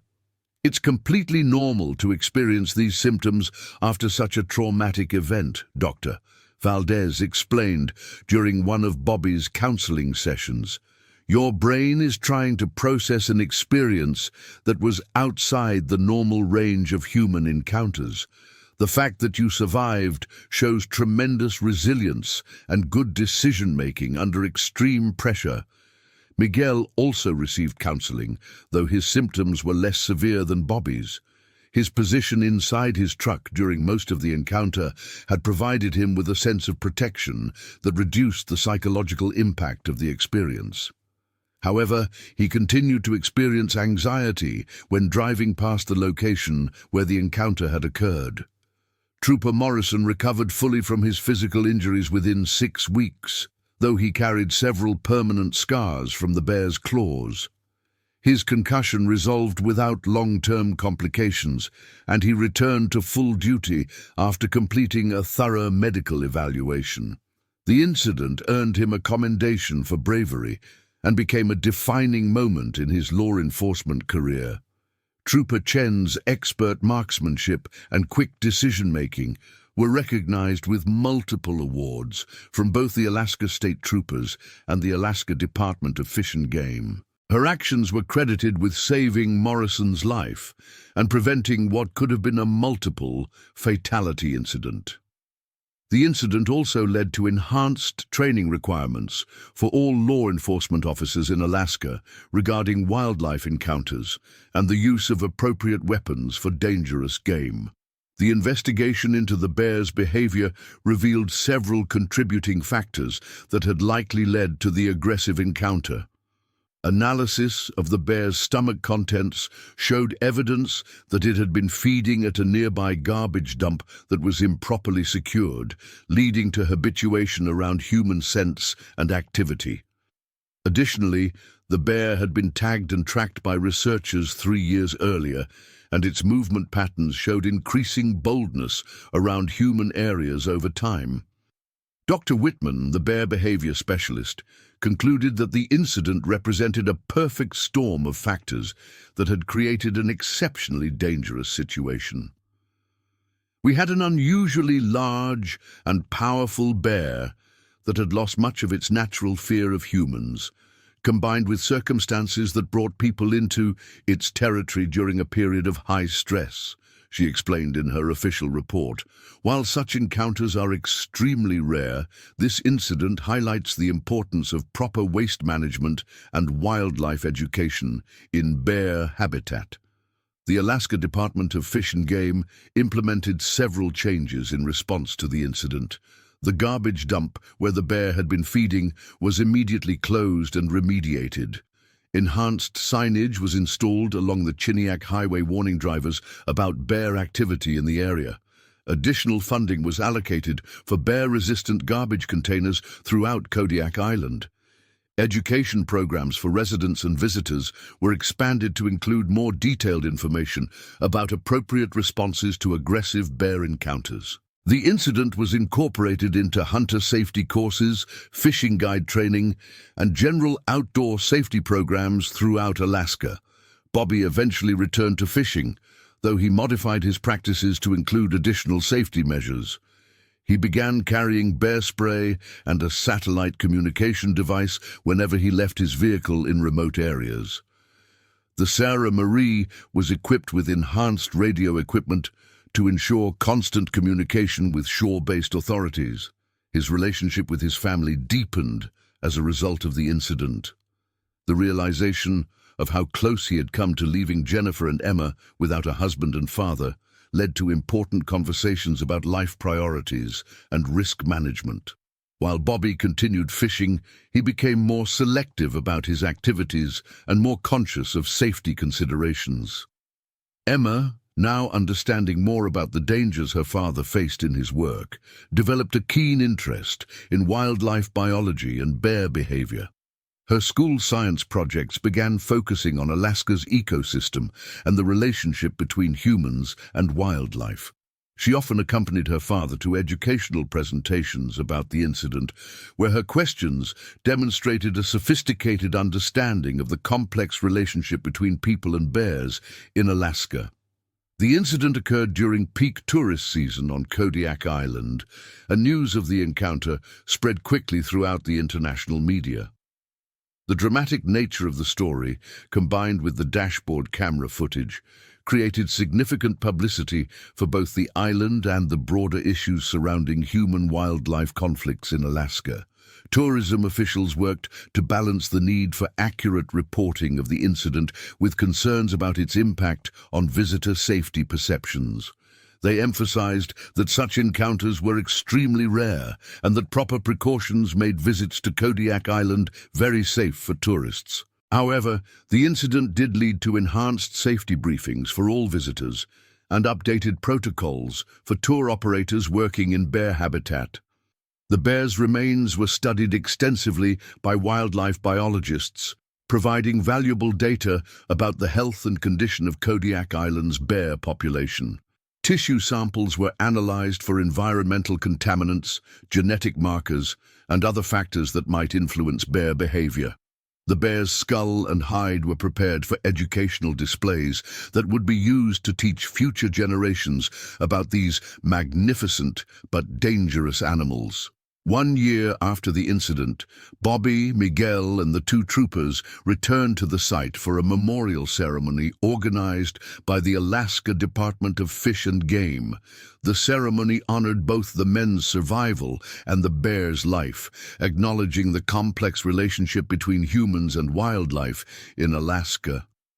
A small plaque was installed at the site, not to commemorate the encounter, but to remind future visitors of the importance of respecting the power and wildness of Alaska's natural world. "We share this land with creatures that demand our respect and understanding," Dr. Stein said during the ceremony. "This incident reminds us that while we can take precautions and prepare for encounters with wildlife, we must never forget that we are visitors in their world." The story of the bear encounter became part of Kodiak Island's oral history, passed down through families and shared among residents as a reminder of the wilderness that surrounded their community. Children growing up on the island learned about bear safety through the story of Bobby Hayes and the massive bear that had tested the courage and resourcefulness of ordinary people faced with extraordinary circumstances. For Bobby Hayes, June 23, 2024, remained a day that divided his life into before and after. The experience had changed him profoundly, giving him a deeper appreciation for life's fragility and the power of Alaska's wilderness. While he continued to fish and work on the waters around Kodiak Island, he never forgot the 15 minutes when he faced one of nature's most powerful predators and lived to tell the tale. The truck, his pride and joy just months earlier, was eventually declared a total loss by the insurance company. Bobby replaced it with a similar model, but he never felt quite the same way about the vehicle that had both protected and nearly trapped him during those terrifying minutes. The new truck came equipped with enhanced communication equipment and emergency supplies, modifications that reflected the hard-earned wisdom that came from surviving an encounter that few people ever experience, and even fewer survive. As Emma grew older and began to understand more fully what had happened to her father that morning, she would ask him to tell the story again and again. Each telling reinforced for Bobby how fortunate he had been, how many small decisions and chance factors had combined to ensure his survival. The story became a family narrative about resilience, quick thinking, and the importance of never underestimating the wilderness that shaped their lives on this remote island. Years later, when visitors to Kodiak Island asked locals about bear encounters, they would invariably hear about the morning when Bobby Hayes met a bear that weighed more than his truck and lived to fish another day. The story served as both entertainment and education, a real-world example of how quickly situations could change in the Alaskan wilderness and how preparation, courage, and sometimes luck could mean the difference between life and death. The bear encounter also strengthened the relationship between the local community and law enforcement agencies. The quick response and professional handling of the incident by the state troopers and fish and game personnel earned widespread respect from residents who depended on these agencies for protection in a land where help could be hours away. The incident became a textbook example of interagency cooperation and effective emergency response in remote areas. For Dr. Stein and other wildlife biologists, the incident provided valuable data about bear behavior and the factors that could lead to dangerous encounters between humans and wildlife. The detailed documentation of the bear's actions, combined with the video evidence and witness testimony, created a comprehensive case study that would influence wildlife management practices throughout Alaska and other regions where large predators and humans shared the same landscape. The story of Bobby Hayes and the Kodiak bear became more than just a tale of survival. It became a reminder of the wild heart that still beat at the center of Alaska, where ancient predators and modern humans continued to share a landscape largely unchanged since the last ice age. In a world increasingly dominated by urban environments and controlled experiences, Kodiak Island remained a place where nature's power could still overwhelm human technology and where respect for the wilderness was not just philosophy, but a matter of survival.